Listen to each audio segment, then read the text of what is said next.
তুফান dental ক্লিনিকের সম্মানিত স্বত্বাধিকারী, আপনাদের সকলের প্রিয় এবং ভালোবাসার মানুষ জনাব আলহাজ ডাক্তার আবুল কালাম বাবলা, আল্লাহ তাআলা ওনাদেরকে দ্বীনের জন্য, কোরআনের জন্য কবুল করেন। আল্লাহ তাদের ইজ্জত সম্মান বাড়িয়ে দেন এবং আজীবন তাদেরকে আল্লাহ তাআলা দ্বীনের খেদমতের জন্য কবুল করেন। আমরা বলি আমিন। উস্তাদে উল্লেখিত সম্মানিত বরেণ্য অতিথিবৃন্দ, আমি সময়ের কারণে সকলের নাম উল্লেখ করছি না, সবার জন্য দোয়া করছি আল্লাহ যেন সকলকে দ্বীনের জন্য কবুল করেন। আমরা জুড়ে বলে আমিন। আমার আগে বক্তব্য রেখেছেন বিশিষ্ট আলেমে দ্বীন, পাটকেল ঘাটা বাজার জামে মসজিদের সম্মানিত ইমাম ও খতিব জনাব মাওলানা মাইনুদ্দিন বুখারী, হাইয়াহুল্লাহ ওয়া আতালাল্লাহু উমরাহ ওয়া বারাকাল্লাহু ফি হায়াতিহি وجعله داعيا ماهرا وباهرا لخدمة الدين। আমরা সকলে বলি আমিন। এখানে উপস্থিত আছেন পাঁচপাড়া দারুল কোরআন হাফিজিয়া মাদ্রাসার সম্মানিত সভাপতি, বিশিষ্ট ব্যবসায়ী, বিশিষ্ট সমাজসেবক, আপনাদের সকলের অত্যন্ত প্রিয় এবং ভালোবাসার মানুষ জনাব মোহাম্মদ আসাদুজ্জামান আসাদ ভাই, অত্যন্ত আলেম ওলামা প্রিয় মানুষ, আলেমদেরকে খুব মহব্বত করেন, দ্বীনের প্রতি অগাধ ভালোবাসা অন্তরে লালন করেন। আমরা তার জন্য দোয়া করছি আল্লাহ যেন আজীবন এভাবে তাকে দ্বীনের খেদমতে আল্লাহ যেন তাকে অবিচল রাখেন। আমরা বলি আমিন। আমার সাথে এসেছেন বিশিষ্ট আলেমে দ্বীন, এই খুলনার কৃতি সন্তান, যিনি অত্যন্ত সুন্দর আলোচনা করেন, আপনাদের অনেকেরই প্রিয় বিশিষ্ট আলেমে দ্বীন মাওলানা রবিউল ইসলাম। আমরা তার জন্য দোয়া করছি আল্লাহ তার ইজ্জত সম্মান বাড়িয়ে দেন। আমরা বলি আমিন। উপস্থিত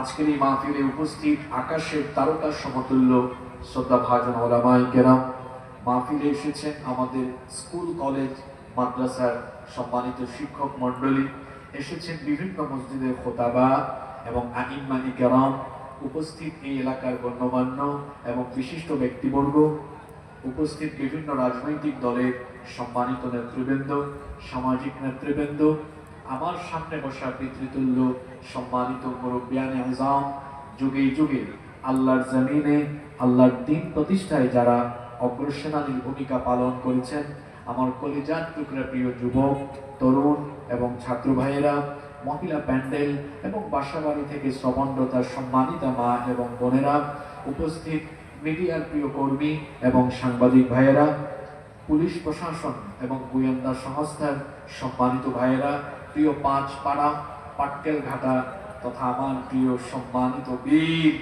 সাতক্ষীরাবাসী, আপনারা সবাই কেমন আছেন? আলহামদুলিল্লাহ।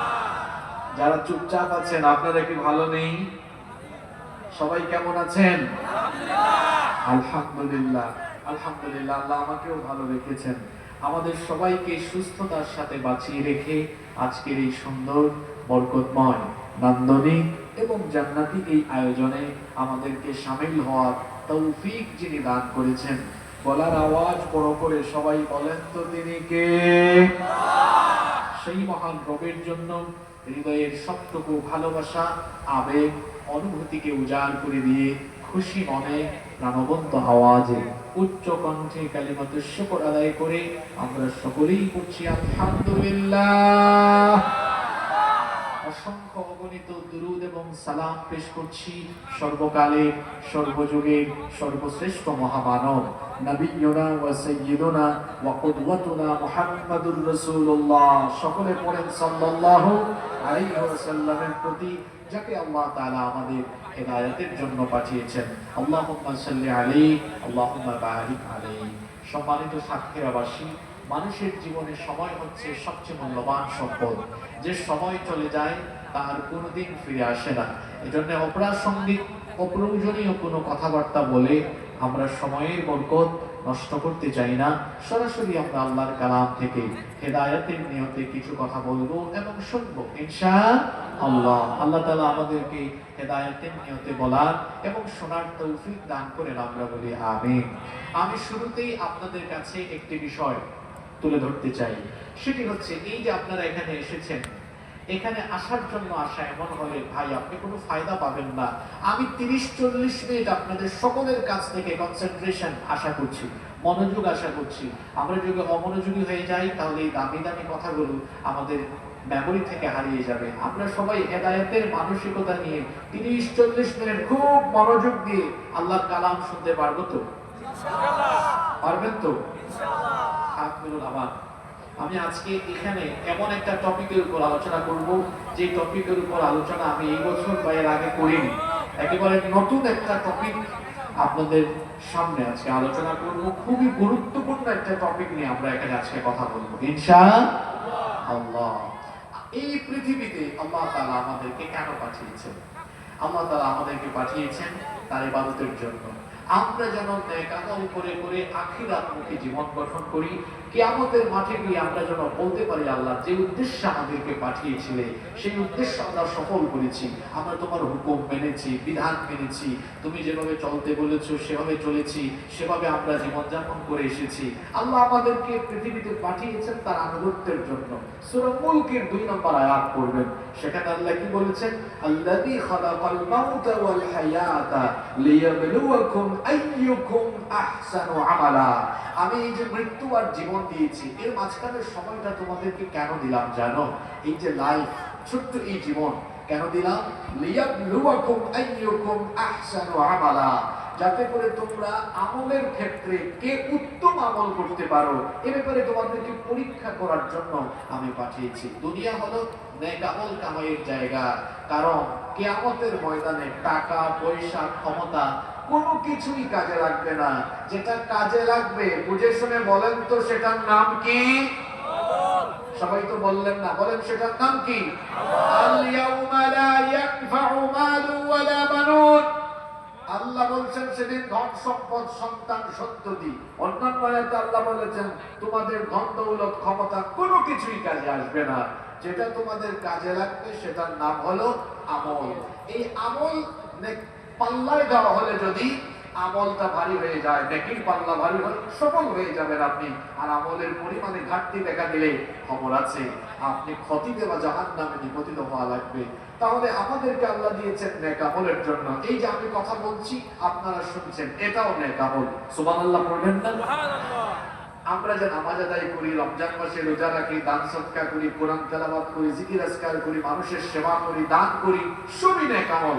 কিন্তু শুনেন, আপনার এই সব নেক আমল ধূলিসাৎ হয়ে যাবে, বালিকণায় পরিণত হয়ে যাবে, বরবাদ হয়ে যাবে, বাতিল হয়ে যাবে। এত কষ্টের আমল কোনো কাজে লাগবে না, আল্লাহর কাছ থেকে যাজা পাবেন না, পুরস্কারই পাবেন না। আল্লাহ নেক আমলগুলোকে এই যে আমার দিকে তাকান, এই টিস্যু যেভাবে ছুঁড়ে মারলাম, আল্লাহ ঠিক এভাবে আপনার নামাজ রোজা হজ যাকাত দান সদকা কোরআন তেলাওয়াত জিকির আজকার কোরআনের আলোচনা করা শোনা সব আমলগুলোকে ধূলিকণা বানিয়ে আল্লাহর ভাবে নিক্ষেপ করবেন, কোনো কাজে লাগবে না। যদি এই কাজগুলো করেন, যে কাজগুলোর কথা আজকে এখানে বলবো, এমন 15টি কাজ আছে যেই 15টি কাজ করলে আপনার কষ্ট করে রাতের বেলা দাঁড়িয়ে থেকে আদায় করা তাহাজ্জুদ, রমজানের রোজা, সারা জীবনের নামাজ, সারা জীবনের ইবাদত বন্দেগী সব বাতিল হয়ে যাবে। কয়টা কাজ করলে? এই তো আপনারা খুব অমনোযোগী আছেন। কয়টা কাজ করলে? মাহফিলে কি হুঙ্কার শুনতে আসেন নাকি? আজকে কোনো হুঙ্কার হবে না, সরকার বিরোধী কথা শুনতে আসেন না, পলিটিক্যাল কথা শুনতে আসেন না। এটা একটা ক্লাস, এখানে আসবেন শেখার জন্য, জানার জন্য, বুঝার জন্য। জীবনে কাজে লাগবে, পরিবারে কাজে লাগবে, জীবনে কাজে লাগবে, সমাজ বদলাবে, দেশ বদলাবে, আপনার আমল উন্নত হবে। এইরকম কথাবার্তা কোরআন হাদিস থেকে নেওয়ার মানসিকতা নিয়ে মাহফিলে আসতে হবে। আপনারা একমত না দ্বিমত? একটু আগে কি বলেছি? আপনার নামাজ রোজা এক কথায় যাবতীয় সব ইবাদত বাতিল হয়ে যাবে, বরবাদ হয়ে যাবে, ধ্বংস হয়ে যাবে। এই 15টি কাজ যদি আপনি করেন, তার মানে 15টি কারণে নেক আমল ধ্বংস হয়ে যায়। আজকের আলোচনার শিরোনাম 15টি কারণে নেক আমল কি হয়ে যায়? ধ্বংস হয়ে যায়। এই আলোচনাটা কাদের জন্য? এমন একটা টপিক আজকে এখানে সিলেক্ট করেছি, শিশু, কিশোর, তরুণ, যুবক, যুবতী, নারী, পুরুষ, আবাল, বৃদ্ধ, বনিতা, সকলের জন্য প্রয়োজনীয় দিক নির্দেশনা এই আলোচনার ভেতরে রয়েছে। আমরা সবাই আজকে ফুললি কনসেন্ট্রেট হয়ে হেদায়েতের মানসিকতা নিয়ে এখানে আলোচনা শুনে তারপর মুনাজাতের মাধ্যমে বাড়ি যাব ইনশাআল্লাহ। 15টি কারণে নেক আমল ধ্বংস হয়। নাম্বার 1, 1 নাম্বার আশিরকু বিল্লাহ, আল্লাহর সাথে কেউ যদি শিরক করে সব আমল তার বাতিল। একটা উদাহরণ দিয়ে তারপর কোরআনের ভেতরে ঢুকি। মনে করেন আজকে বাবলা সাহেব কত দিয়েছেন, একটা উদাহরণ দিচ্ছি। আচ্ছা অসুবিধা নেই, এটা বোঝানোর জন্য বলতেছি। 50,000 টাকা না, 50,000 টাকা দিয়েছেন, আলহামদুলিল্লাহ পড়েন। তিনি বলতে চান যে উদাহরণ দেওয়ার জন্য বলছি। বাবলা সাহেব 50,000 টাকা দিয়েছেন। ওই যে পাশের এলাকা শ্রী শ্রী হরিপদ কৃষ্ণ, সে কোথাও ভালো কাজে বা মানুষের উপকার করে দিয়ে দিয়েছে 1 লক্ষ টাকা, উনি দিয়েছেন 50,000 টাকা। উনি মাহফিল থেকে বের হয়ে কিছু দরিদ্র মানুষকে দিয়েছেন আরো 20,000 টাকা, আর হরিপদ কৃষ্ণ দিয়েছে 1 লক্ষ টাকা। বুঝে শুনে জবাব দেন তো, দুইজনের মধ্য থেকে আল্লাহর কাছ থেকে পুরস্কার পাবে হরিপদ না বাবলা সাহেব? হ্যাঁ, বুঝে শুনে বলেন, কে পাবে? ওই বেটা 1 লাখ টাকা দেওয়ার পরেও আল্লাহর কাছ থেকে বদলা পাবে না। তার কারণ হলো তার অন্তরে ঈমান নাই, সে আল্লাহর সাথে অন্যকে শরীক করে। ঠিক না বেঠিক? তার মানে বোঝা গেল ভালো ভালো কাজ করার পরেও আপনার নেক আমলগুলো ধ্বংস হয়ে যাবে যদি আপনি আল্লাহর সাথে কাউকে শরীক করে ফেলেন। এজন্য রব্বুল আলামিন কোরআনে কারীমের 39 নম্বর সূরা সূরাতুজ জুমারের 65 নম্বর আয়াতে বলছেন, ওয়ালাকাদ উহিয়া ইলাইকা ওয়া ইলাল্লাযীনা মিন ক্বাবলিকা লাইন আশরাকতা লায়াহবাতান্না আমালুকা ওয়া লাতাকুনান্না মিনাল খাসিরিন। আল্লাহ তাআলা বলছেন, অবশ্যই আপনার প্রতি এবং আপনার পূর্ববর্তীদের প্রতি যে ওহী প্রেরণ করা হয়েছে সেটা হলো এই, যদি আল্লাহর সাথে তুমি কাউকে শরীক করো তাহলে সকল আমলগুলোকে যিনি বরবাদ করে দিবেন তিনি কে? এখন আল্লাহর সাথে শিরক হয় কিভাবে? আল্লাহর সাথে শিরক হয় কিভাবে শুনে, আমার আল্লাহর নাম গুণাবলী, আমার আল্লাহর রুবুবিয়ত, আমার আল্লাহর ইবাদত, সার্বভৌমত্বে যদি আপনি কারো সঙ্গে পার্টিসিপেশন সাব্যস্ত করেন, শরীকানা সাব্যস্ত করেন, তাহলে সেটা শিরক হয়ে যায়। শিরক কিভাবে হয় শুনেন, একত্ববাদী রবকে বাদ দিয়ে যদি ইবাদতের ক্ষেত্রে আপনি অন্য কাউকে আপনার কল্পিত অঙ্কিত বানানো অন্য কোনো খোদা বানান, সেটাও যেমন শিরক হয়, ঠিক তেমনি ভাবে আল্লাহ যেটা দিতে পারেন, আল্লাহ যে গুণের অধিকারী, সেই গুণে যদি অন্য কাউকে গুণান্বিত করে সেটাও শিরক হয়ে যাবে। যেমন দেখেন এমন কিছু বিষয় আছে যেটা একমাত্র আল্লাহ দিতে পারেন, অন্য কেউ দিতে পারে না। যেমন কয়েকটা উদাহরণ দেই, বলেন তো দেখি, সন্তান দেওয়া আর না দেওয়ার একমাত্র মালিক কে? আসতে বলবেন না, জোরে বলেন কে? এই যে আপনাদের পাশেই বাগেরহাটে খান জাহান আলী রহমাতুল্লাহ আলাইহির মাজার আছে, আমার বাড়ি সিলেটে হযরত শাহজালাল রহমাতুল্লাহ আলাইহির মাজারে গিয়ে কেউ যদি সেখানে সন্তান চায়, তো বলেন তো দেখি, শাহজালাল রহমাতুল্লাহ আলাইহি মাজার থেকে কিংবা বাগেরহাটে শুয়ে থাকা খান জাহান আলী রহমাতুল্লাহ আলাইহি অথবা জীবিত বা মৃত কোনো পীর, কোন ব্যক্তি কি কোন ব্যক্তিকে সন্তান দিতে পারে নাকি? কেউ যদি মনে করে জীবিত বা মৃত কোন ব্যক্তি কাউকে সন্তান দিতে সক্ষম, তাহলে সে আমার আল্লাহ সাথে শিরক করে ফেললো। ঠিক তেমনি ভাবে দেখেন শিরক যে কত কায়দায় হতে পারে। আমার আল্লাহ কোরআনে কারীমে বলেছেন, আন্নাল কুওয়াতা লিল্লাহি জামিআ, সকল ক্ষমতা একমাত্র কার? সকল ক্ষমতার উৎস কে? কিন্তু দেখেন আমাদের দেশের সংবিধানে এবং আমাদের দেশের বহু ব্যক্তিদের কথাই শোনা যায় সকল ক্ষমতার উৎস জনগণ।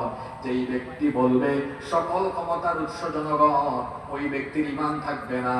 তওবা না করে যদি মারা যায়, আল্লাহর জান্নাতের গন্ধ সে কোনোদিন পাবে না।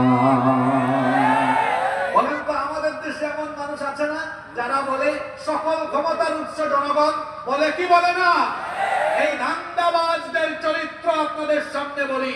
এরা জনগণকে পাম্পিং দিয়ে ফুলিয়ে জনগণের থেকে ভোট নিবে, তারপর ক্ষমতায় গেলে পরে কি আর জনগণের ক্ষমতা, ক্ষমতার জন্য প্রয়োজনে জনগণের বুক দিয়ে গুলি ঢুকায় ছাড়বে।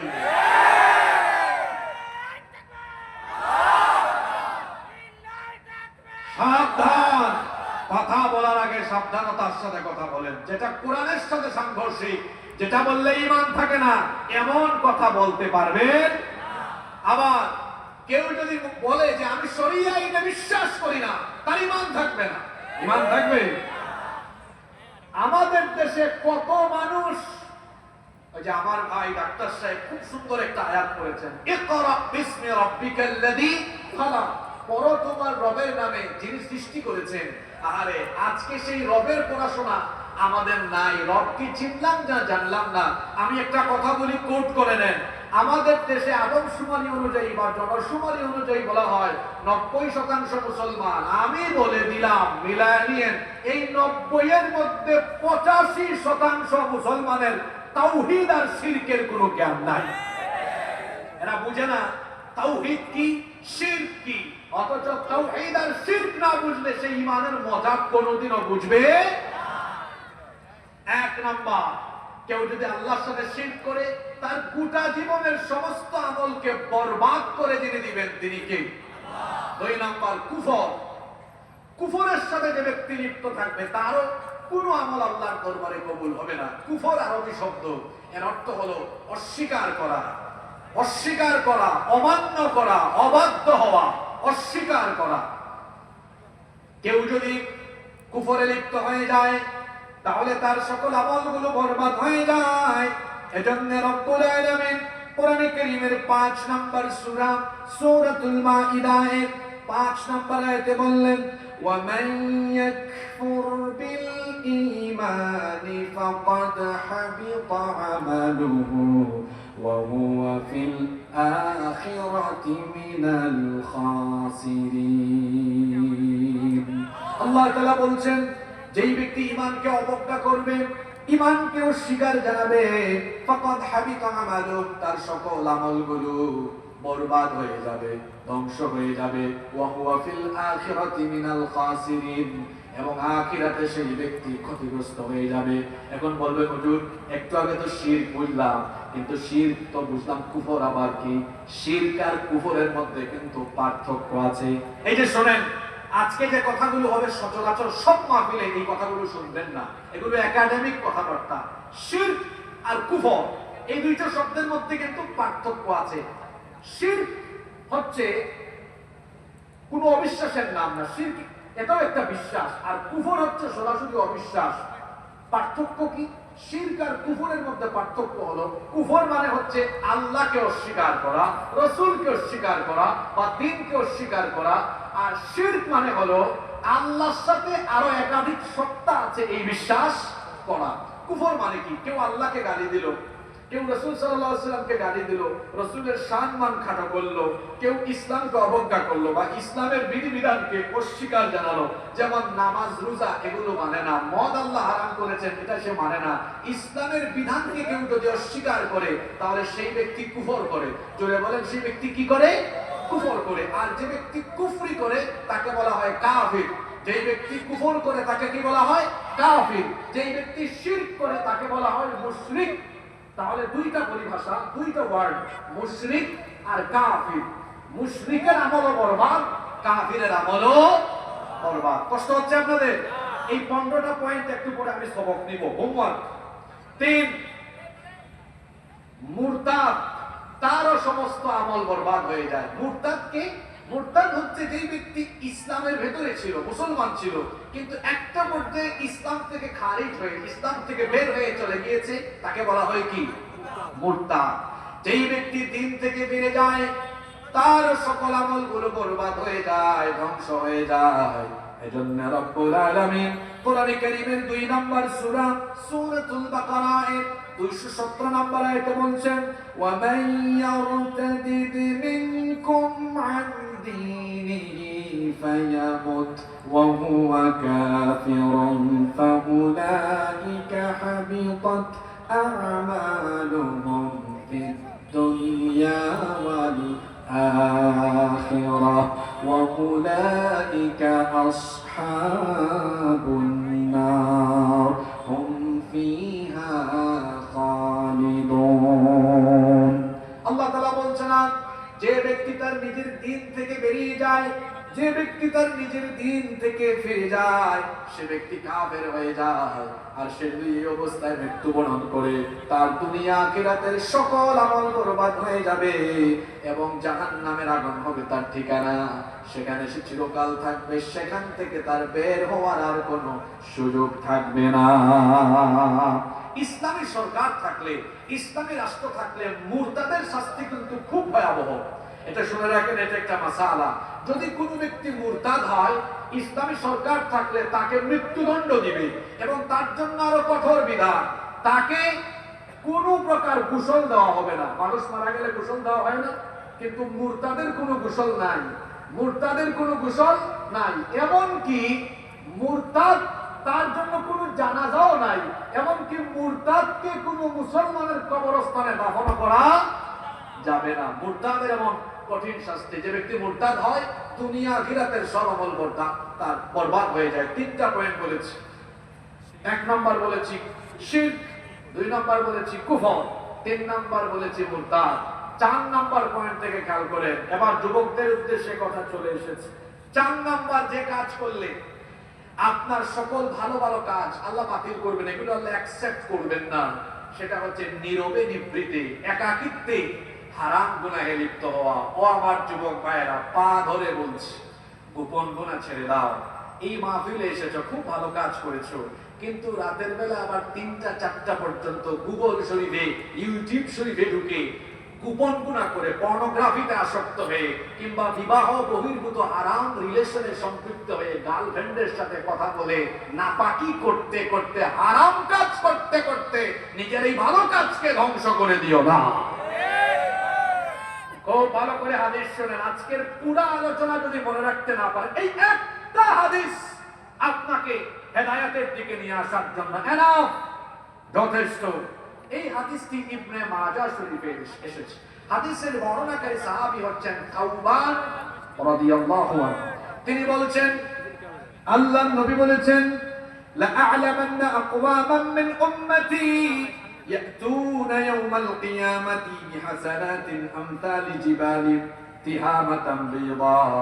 আল্লাহর নবী বলেছেন, আমার উম্মতের একদল লোক কিয়ামতের ময়দানে তিহামার শুভ্র পর্বতমালার সমপরিমাণ বিরাট নেক আমল নিয়ে হাসরের মাঠে উপস্থিত হবে।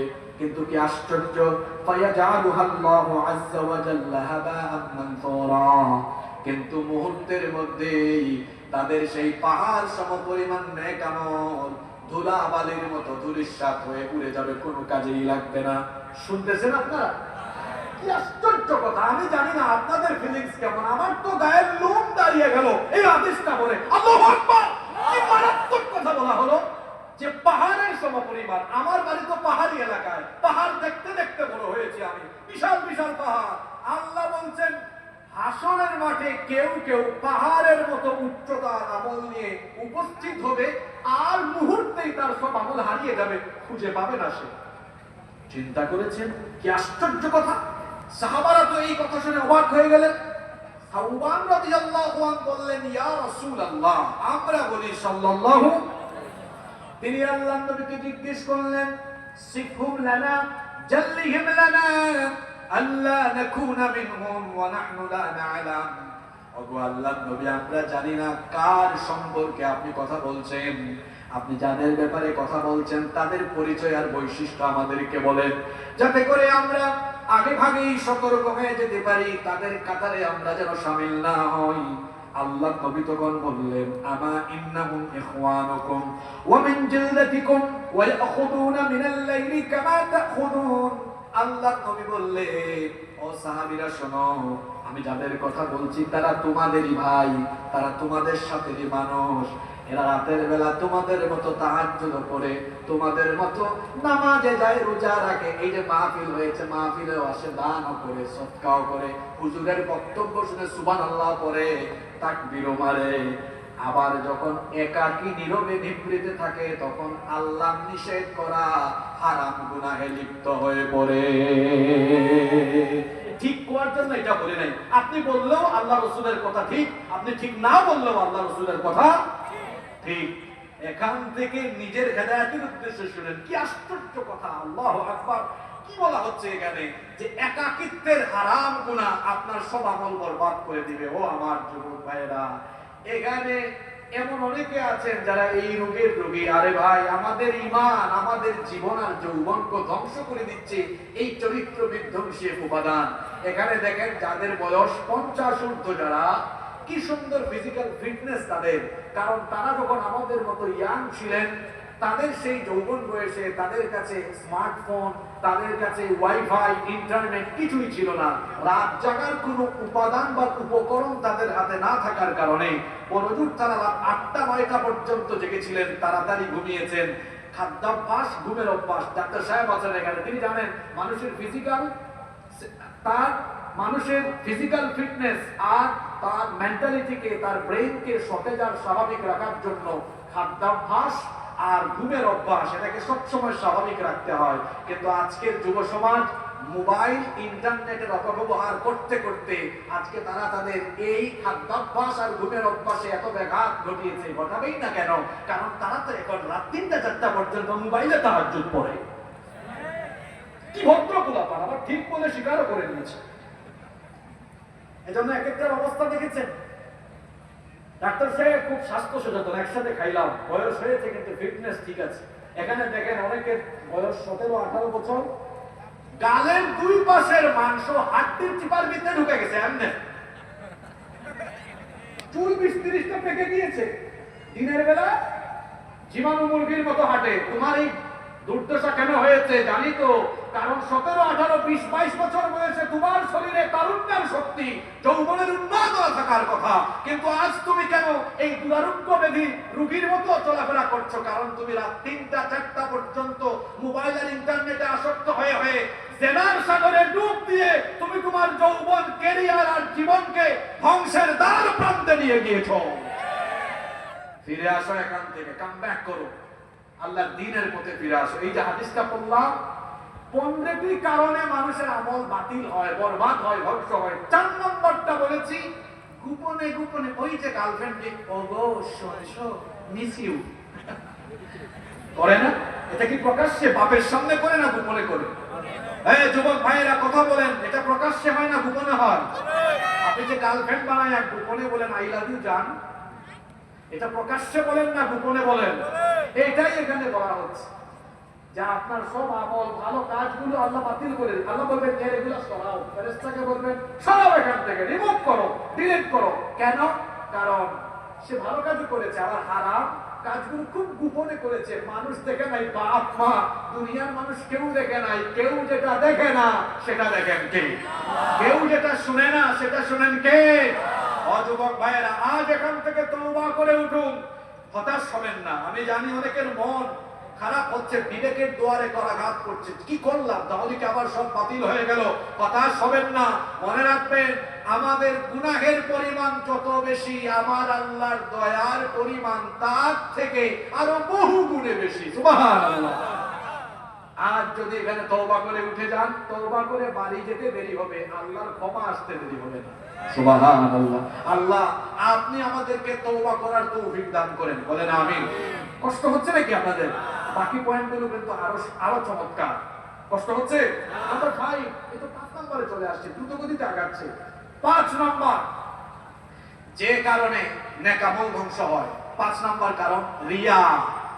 লোক দেখানো কাজ করলে এই কাজ আল্লাহ কবুল করেন না। মনে করেন নামাজ, এটা কেউ কেউ লোক দেখানোর জন্য আদায় করে, বিশেষ করে এটা নির্বাচনের টাইম আসলে বেশি দেখা যায়। দেখা যায় কোন কোন প্রার্থী ইলেকশনের সময়, মনে করেন একটা অজপাড়া গায়ে গিয়েছে, ইলেকশনের কাজ করছে, ক্যাম্পেইন করছে, সেখানে এশার নামাজের আযান হয়েছে, দলে যারা ছিল সাথে, এই মসজিদে ঢুকো, সবাই জামাতে নামাজ পড়েছে। এরপরে গিয়েছে সাতক্ষীরা পৌরসভায় বা পাটকেলঘাটা থানায়। আপনারা জানেন থানা বা পৌরসভা সদর এলাকায় এশার নামাজের জামাত সেখানে কি আগে ভাগে হয় না একটু 20-30 মিনিট দেরিতে হয়? দেরিতে হয়। গিয়ে দেখছে ওখানে এখনো আজান হয়েছে। একজন বলে লিডার এখানে তো আজান হয়েছে মাত্র, কি করবো? চুপ থাকো, যাদের অজু আছে মসজিদে ঢুকো, অজু না থাকলে অজু বানায় মসজিদে দাও। আরেকজন কই লিডার একটু আগে নামাজ পড়লাম। চুপ থাকবে না, এখন ইলেকশনের টাইম, যতবার সুযোগ পাবি ততবার নামাজ পড়বি। এই যে নামাজটা বললো, আপনারা ভাবছেন হুজুর মজা দেওয়ার জন্য বলেছে। আমি নিজে চাক্ষুষ সাক্ষী, আমি এটা দেখেছি, দেখে দেখেই কথা বলছি। এগুলো আমার সামনে অনেকবার ঘটেছে। কেউ কেউ আছে আবার জানাজার নামাজি 2019 সালে এক জায়গায় আমি নামাজের জানাজায় গিয়েছি। আমার দুঃসম্পর্কের আত্মীয় জোহরের নামাজে রাস্তায় কিছু লোকজন ছিল। জোহরের নামাজ দেওয়ার সময় বললাম চলেন নামাজে চলেন, তারা যায় নাই, নামাজে মসজিদে যায় নাই। আবার দেখি নামাজের পরে মাঠের মধ্যে জানাজায় হাজির এসে মাইকও নিয়েছে। আমার দেশের কিছু মানুষকে ফজরের নামাজে পাওয়া যায় না, জানাজার নামাজে তাদেরকে সামনের কাতারে পাওয়া যায়। তাদের বক্তব্য আপনি না বুঝলেও আমি বুঝছি, কারণ ফজরের নামাজের আগে বক্তব্য দেওয়ার সুযোগ নাই, কিন্তু জানাজার নামাজের আগে বক্তৃতা করার সুযোগ আছে। এরকম কিছু জানাজার নামাজে আমাদের দেশে আছে না নাই? এই যে নামাজ যদি কেউ মানুষ দেখানোর জন্য আদায় করে, কিংবা কেউ আমাকে বলবে আমি খুব মুসল্লি হয়েছি, তাহলে তার এই নামাজ আল্লাহ কবুল করবেন? এটাকে আমি বানিয়ে বললাম। আপনাদের পরিচিত সূরা সূরা মাউনটা একটু পড়েন। এই সূরায় আল্লাহ কি বলছেন শুনেন, একটু ঠোঁট মিলায়া জবানটা খুলে সওয়াবের নিয়তে তিলাওয়াত করেন, পড়েন ফাওয়াইলুল লিল মুসাল্লিনা আল্লাযীনা হুম আন সালাতিহিম সাহুন আল্লাযীনা হুম ইউরাউন। আল্লাহ বলছেন ধ্বংস ওই নামাজীদের জন্য, কারা? যারা তাদের নামাজের ব্যাপারে উদাসীন, আর তারা আল্লাযীনা হুম ইউরাউন, যারা মানুষ দেখানোর জন্য নামাজ আদায় করে। অনেকে আছে মানুষ হাজী সাহেব নামের আগে লাগাবে, শুধু এই জন্য হজ করে। আমি নিজে দেখেছি এক লোক, আমার বাড়ি তো সিলেটে, এক লোক হজে যাওয়ার আগে সবার থেকে বিদায় নিচ্ছে, দোয়া করবেন হজে যাচ্ছি, কিন্তু আশ্চর্য ব্যাপার, তার ঘরের মধ্যে পোস্টার ছাপায়া দিয়েছে সামনে নির্বাচন করবে নাম, এর আগে হাজি লাগাই দিয়েছে। জিজ্ঞেস করলাম হাজি লাগাইলেন কেন? কই অ্যাডভান্স লাগাই দিচ্ছি। আসে না এরকম? আমাকে লোকজন হাজি বলবে, এই জন্য আমি যদি হজ করি আমার এই হজ কবুল হবে না। আমাকে মানুষ বিরাট বড় রোজাদার বলবে, এই জন্য যদি আমি রোজা রাখি এটা কবুল হবে না। আমি দান করলে মানুষ আমাকে বিশাল দানবীর বলবে, মনে এই নিয়ত থাকলে কোনো দান আল্লাহর দরবারে কবুল হবে না। কিন্তু অনেক সময় এমন হয়, আমরা অনেক সময় মানুষকে দেখায়া দান করি, সেটার দুইটা নিয়ত থাকতে পারে। একটা হচ্ছে হয় লোক দেখাইছে, দুই নাম্বার হচ্ছে না আমি দিচ্ছি মানুষকে উৎসাহিত করবার জন্য, এটাতে আরো সওয়াব আছে, আমি দিলাম আরো মানুষ দিবে, কোনো অসুবিধা আছে নাই। আল্লাহ মানুষের বাহিরের টানেন না, ভিতরের টানেন। সুবহানাল্লাহ পড়বেন না? তার মানে বোঝা গেল যে কোনো আমল, যে কোনো কাজ আমরা যদি মানুষ দেখানোর জন্য করি সেটা আল্লাহর দরবারে কবুল হয় না। ইমাম আহমদ বিন হাম্বল রাহিমাহুল্লাহ তার মুসনাদের ভিতরে হাদিস এনেছেন, আল্লাহর নবী বলেছেন মান সাল্লা ইউরাই ফাকাদ আশরাকা ওয়া মান সামা ইউরাই ফাকাদ আশরাকা ওয়া মান তাসাদদাকা ইউরাই ফাকাদ আশরাকা। আল্লাহর নবী বললেন যেই ব্যক্তি লোক দেখানোর জন্য নামাজ পড়ে সে আল্লাহর সাথে শিরক করে, যেই ব্যক্তি লোক দেখানোর জন্য রোজা রাখে সেও শিরক করে, আবার যেই ব্যক্তি লোক দেখানোর জন্য দান করে সেও আল্লাহর সাথে শিরক করে। এই যে আমি এখন আমার ব্যাপারে ওয়াজ করি, কি ভয়ঙ্কর কথা। আমি যে এখানে আলোচনা করছি, লোকজন আমাকে বলবে অনেক বড় ওয়াইজ, অনেক বড় বক্তা, অনেক বড় আলেম। এই মনোবাসনা নিয়ত আমার অন্তরে থাকলে কিয়ামতের দিন আমাকে দিয়ে আল্লাহ জাহান্নাম উদ্বোধন করবে। এখন ওয়াজ করলাম আপনাদেরকে নিয়ে না, কাকে নিয়ে শুনতেছেন আপনারা? ওই যাদের কোমর ব্যথা হয়ে গেছে 1 মিনিট সময় দিছি উঠে যান, আর যারা এখনো ঠিকঠাক আছে আমরা আরো 20-25 মিনিট মনোযোগ থাকবো ইনশাআল্লাহ। এরা হচ্ছে বেদরকারী শ্রোতা, এরা আসছে হুজুরের চেহারা দেখার জন্য, কেউ আসছে কণ্ঠ শোনার জন্য, আর এখানে কেউ কেউ আসছে হুজুর যেমন হোক তেমন হোক, এটা বিষয় না, বিষয় হলো কোরআন আর হাদিস। ঠিক না বেঠিক? তিন ব্যক্তিকে দিয়ে কিয়ামতের দিন জাহান্নাম উদ্বোধন করা হবে। আমরা কোন পয়েন্ট নিয়ে আলোচনা করছি বলেন তো? পয়েন্টটার নাম কি? 5 নম্বর পয়েন্ট। জি মাশাআল্লাহ, কয়েকজন খুব কনসেন্ট্রেট আছে আলহামদুলিল্লাহ। চিন্তা করেন রিয়া এটা কত বড় অপরাধ যে কিয়ামতে জাহান্নাম উদ্বোধন করা হবে রিয়াকারীদেরকে দিয়ে। কাদেরকে দিয়ে? রিয়াকারী মানে লোক দেখানো আমলকারী। আমি আবারও বলি, লোক দেখানো আমলকারীদেরকে দিয়ে জাহান্নাম উদ্বোধন করবেন কে? আল্লাহ। তবে এর মধ্যে প্রথমেই আনা হবে তিনজনকে। এই তিনজনকে দিয়ে জাহান্নাম উদ্বোধন করা হবে। জোরে বলেন তো কয়জনকে দিয়ে? এক নম্বরে আলেম। দেখছেন গারবা, আপনারা আমাদেরকে সম্মান করেন বেশি, আবার আমাদের হিসাবও খবর আছে। আলেম। দুই শহীদ। চিন্তা করেছেন শহীদ তাকে দিয়ে জাহান্নাম উদ্বোধন করা হবে, অথচ হাদিস আপনারা জানেন যে শহীদদের কোনো হিসাব হয় না, বিচার হয় না, বিনা বিচারে বিনা হিসাবে আল্লাহ শহীদদেরকে জান্নাত দেন। সুবহানাল্লাহ বাড়ি গিয়ে বলি। কথা এখনো বুঝেন নাই? কেউ যদি স্ট্রোক করে, হার্ট অ্যাটাক করে, ব্রেন স্ট্রোক করে, ক্যান্সারে, কিডনিতে, লিভারে সমস্যাগ্রস্ত হয়ে মারা যায়, হিসাব আর বিচার প্রত্যেকের জন্যই আছে না নাই? কিন্তু শহীদের কোনো হিসাব হয় না, বিচারও হয় না, আল্লাহ বিনা বিচারে বিনা হিসাবে তাদেরকে জান্নাত দিয়ে দেন। সুবহানাল্লাহ। অথচ শহীদদের মধ্যেও এক শ্রেণী আছে যাদেরকে নিয়ে জাহান্নামের ওপেনিং হবে, গ্র্যান্ড ওপেনিং, উদ্বোধন। তাহলে গেল কয় শ্রেণী? কথা বলেন না কেন? এক কি বলেছি? জোরে বলেন। এক, দুই, তিন নম্বর হচ্ছে দানবীর, দানশীল। তাদেরকে দিয়ে জাহান্নাম উদ্বোধন করা হবে। সাহাবারা বললেন ইয়া রাসূলুল্লাহ, আর আমরা বলি সাল্লাল্লাহু আলাইহি ওয়াসাল্লাম। এটা কি আশ্চর্য কথা! আলেমকে দিয়ে জাহান্নাম উদ্বোধন করা হবে। এরা কোন সব আলেম? আল্লাহ নবী তখন বললেন এরা হলো সেই সকল আলেম যারা কোরআন পড়েছে, শিখেছে, কোরআন বলেছে শুধু এই উদ্দেশ্যে যে মানুষ তাকে বড় আলেম বলবে, মানুষ তাকে বাহবা দিবে, খ্যাতি দিবে, তাকবীর তাকবীর দিবে, অমুক ভাই তমুক ভাই জিন্দাবাদ দিবে, সে অনেক বড় বক্তা, অনেক বড় আলেম, মানুষ এটা বলবে। এই নিয়ত রেখে যে ব্যক্তি আলেম হয়েছে সেই আলেমকে দিয়ে কিয়ামতে জাহান্নাম উদ্বোধন করবেন কে? আল্লাহ। দুই কি বলেছিলাম? শহীদ। কোন শহীদ? যেই শহীদ বীরত্বের সাথে লড়াই করেছে, মানুষ তাকে বীর যোদ্ধা বলবে। এই নিয়ত মনে রেখে যেই যোদ্ধা যুদ্ধ করে শহীদ হয়েছে সে জান্নাতের গন্ধও পাবে না, তাকে দিয়ে জাহান্নাম উদ্বোধন করা হবে। তিন নাম্বার কে? দানবীর। কোন দানবীর?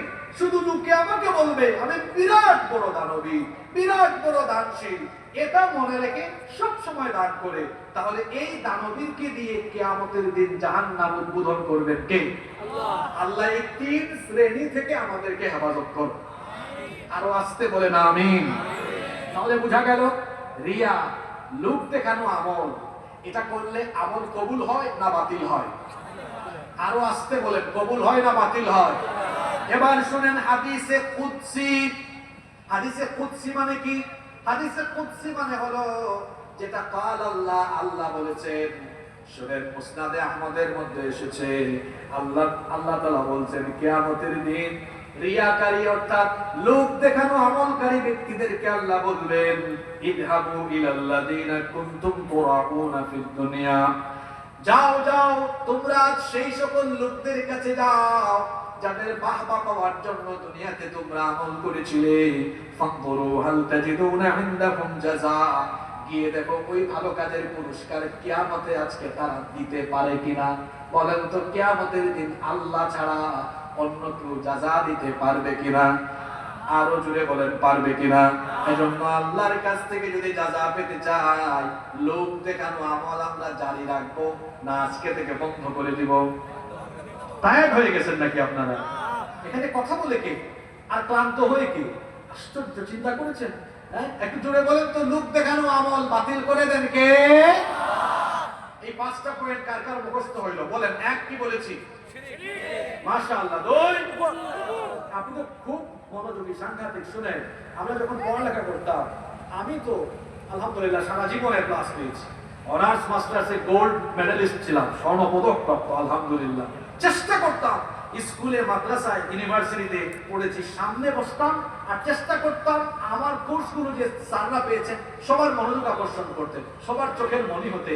ঠিক মাহফিলেও এরকম কিছু শ্রোতা আসে যারা সামনে থেকে থেকে যারা বক্তার দৃষ্টিকে আকর্ষণ করতে সক্ষম হয়। এর মধ্যে উনি একজন আর কি, কাম সেরে ফেলছে। তো যাই হোক, 1 নাম্বার কি বলেছি? শিরক। 2 নাম্বার কুফর। 3 নাম্বার মুরতাদ। 4 নাম্বার কি বলেছি? গোপন গুনাহ করা, গোপনে হারাম গুনাহ করা। 5 নাম্বার হাসান ভাই দেখছেন আপনার শ্রোতা, মাশাআল্লাহ, এরা জজবাওয়ালা শ্রোতা। আলহামদুলিল্লাহ, আল্লাহ কবুল করেন। আমিন। আজকে কি মহিলারা এসেছেন? মাশাআল্লাহ, মা বোনদের উদ্দেশ্য কথা আছে। আল্লাহ সাক্ষীর আর মা বোনদেরকে কবুল করেন। আমিন। চেয়ারম্যান সাহেব, আপনার জনগণ ঠিক আছে, খুব মনোযোগী, আলহামদুলিল্লাহ। নাম্বার 6 নাম্বার, নবী করিম সাল্লাল্লাহু আলাইহি ওয়াসাল্লামের গলার আওয়াজের চাইতে যার গলার আওয়াজ বড় হবে তার সব আমল বাতিল হয়ে যাবে। আমি মনে করি প্রত্যেকটা মাহফিলের সব বক্তারা এই আয়াত একবার হইলেও পড়া উচিত। এতে বেয়াদব যদি কেউ থাকে ঠিক হয়ে যাবে। বলবেন হুজুর বেয়াদব বললেন কেন? এটা কত বড় বেয়াদবি! রাসূলের কথার উপরে কথা বলা। একজন সাহাবীর নাম শুনেন, সাবিত বিন কাইস। কি বলেছি? সাবিত বিন কাইস। উনি তো এই আয়াত নাযিল হওয়ার পরে ঘরে দরজা লাগাই দিয়েছেন। লোকে এসে বলে, দরজা খুলে কয়, না না না না, আমি জাহান্নামী হয়ে গিয়েছি। দেখবেন আমাদের সমাজে কিছু মানুষের ভয়েস একটু বড়, মানে ওনারা আস্তে কথা বলতে পারে না, আস্তে যেটা বলে ওইটাও জুড়ে শোনা যায়। এরকম কিছু মানুষ আছে না নাই? এই সাবিত বিন কাইস রাদিয়াল্লাহু আনহু ছিলেন ওই রকমের মানুষ, যিনি কথা বললে ভয়েসটা একটু বড় হয়ে যেত। একবার নবীজির সামনে কিছু সাহাবীরা বসে আছেন, নবীজির গলার আওয়াজের চেয়ে সাহাবীদের গলার আওয়াজ এতটা বড় হয়ে গিয়েছিল যে রাসূলের কথা আর শোনা যাচ্ছিল না। এতটুকু আল্লাহ বরদাস্ত করলেন না। কোরআনের 49 নম্বর সূরা, সূরা হুজুরাতের 2 আর 3 নম্বর আয়াত আল্লাহ নাযিল করে দিলেন। আল্লাহ তাআলা জানিয়ে দিলেন, ইয়া আইয়ুহাল্লাযীনা আমানু লা তারফাউ আসওয়াতাকুম ফাওকা সাওতিন النبي ولا تجهروا له بالقول كجهر بعضكم لبعض أن تحبط أعمالكم وأنتم لا تشعرون। আল্লাহ তাআলা বলছেন, হে ঈমানদারেরা, নবীর গলার আওয়াজের চেয়ে তোমাদের গলার আওয়াজকে বড় করো না। তোমরা যেভাবে একজন আরেকজনের সাথে উচ্চস্বরে কথা বলো, নবীর সাথে ওভাবে কথা বলো না। যদি বলো তাহলে কি হবে শোনো। আল্লাহ বলছেন, যদি এটা করো, আনতাহবাতু আ'মালুকুম ওয়া আনতুম লা তাশউরুন। যদি এটা করো তাহলে তোমাদের সকল আমলগুলো বাতিল হয়ে যাবে, সব আমল বরবাদ হয়ে যাবে, বুঝতেও পারবে না। এই আয়াত নাযিল হওয়ার পরে ওই যে সাহাবীর নামটা আমি বললাম, সাবিত ইবনে কাইস রাদিয়াল্লাহু আনহু, উনার গলাটা একটু বড় ছিল, কথা বললে সাউন্ডটা একটু বড় শোনা যেত।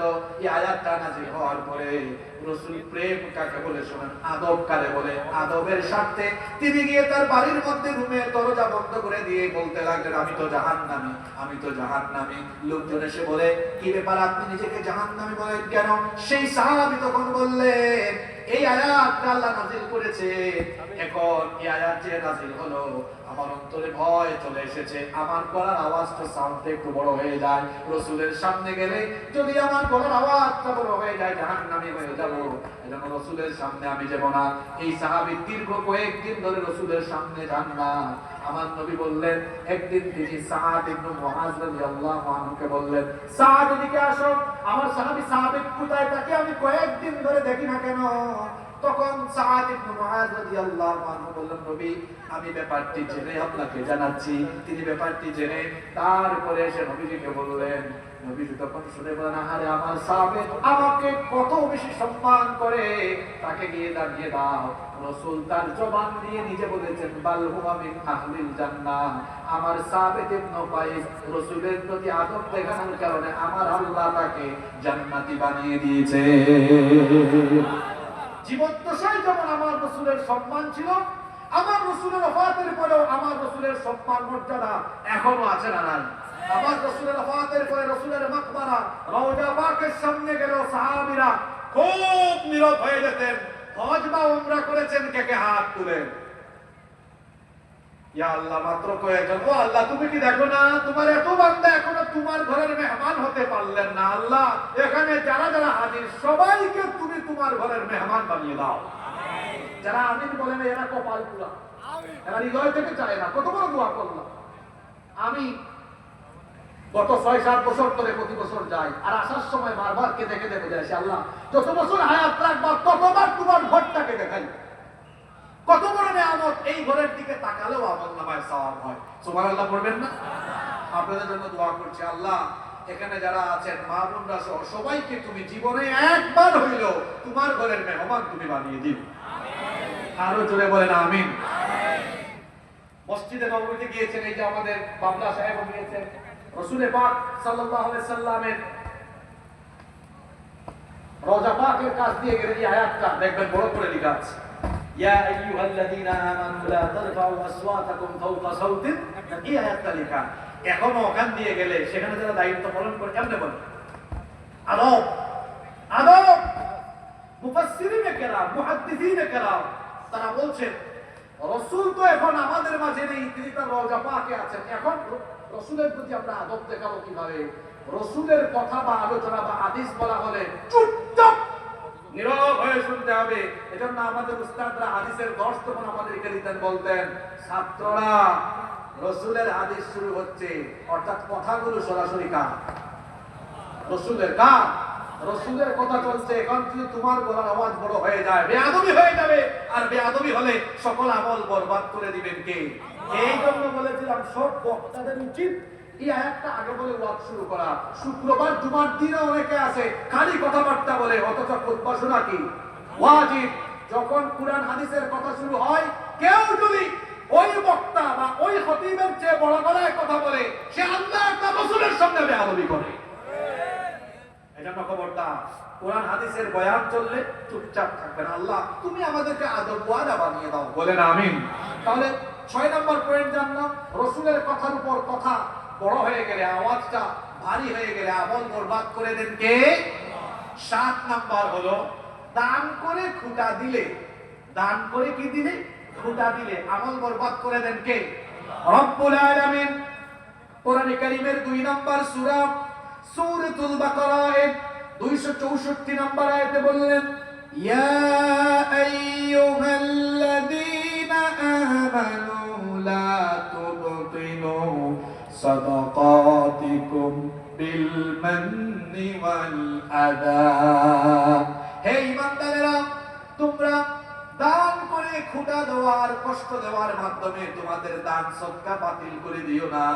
কারণ দান করে যেই ব্যক্তি খুঁটা দেয় তার দান আল্লাহর দরবারে কবুল হয়।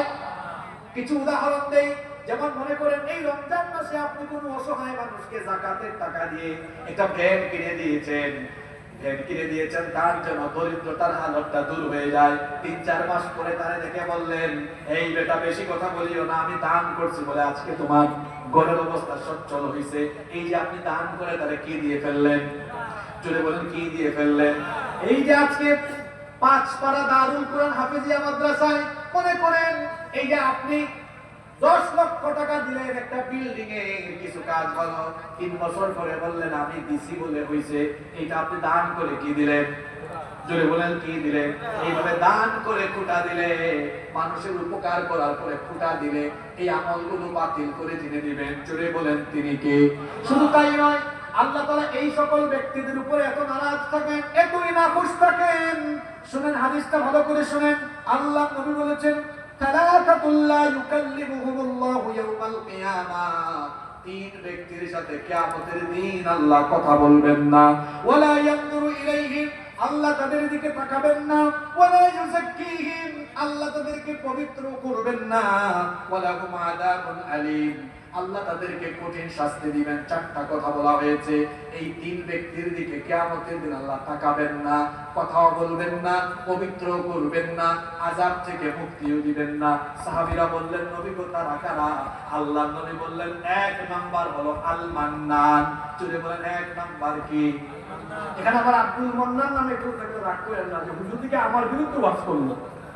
এখানে আল মান্নান আরবি শব্দ, মানে হচ্ছে আল মান্নান আল্লাযী ইউতি শাইআন ইল্লা মান্নাহু, যেই ব্যক্তি কাউকে খুঁটা করা ছাড়া, কষ্ট দেওয়া ছাড়া দান করে না, দান করে খুঁটা দেয়, ওই ব্যক্তির সাথে কিয়ামতের দিন আল্লাহ কথা বলবেন না, তাকাবেন না, আযাব থেকে মুক্তি দিবেন না, পবিত্র করবেন না।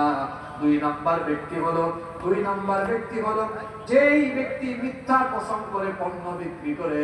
দেখবেন অনেক ব্যক্তি আছে তবে আল্লাহর কসম এ গ্রেডের মাল দিয়েছি, মাল দিছে বি গ্রেডের।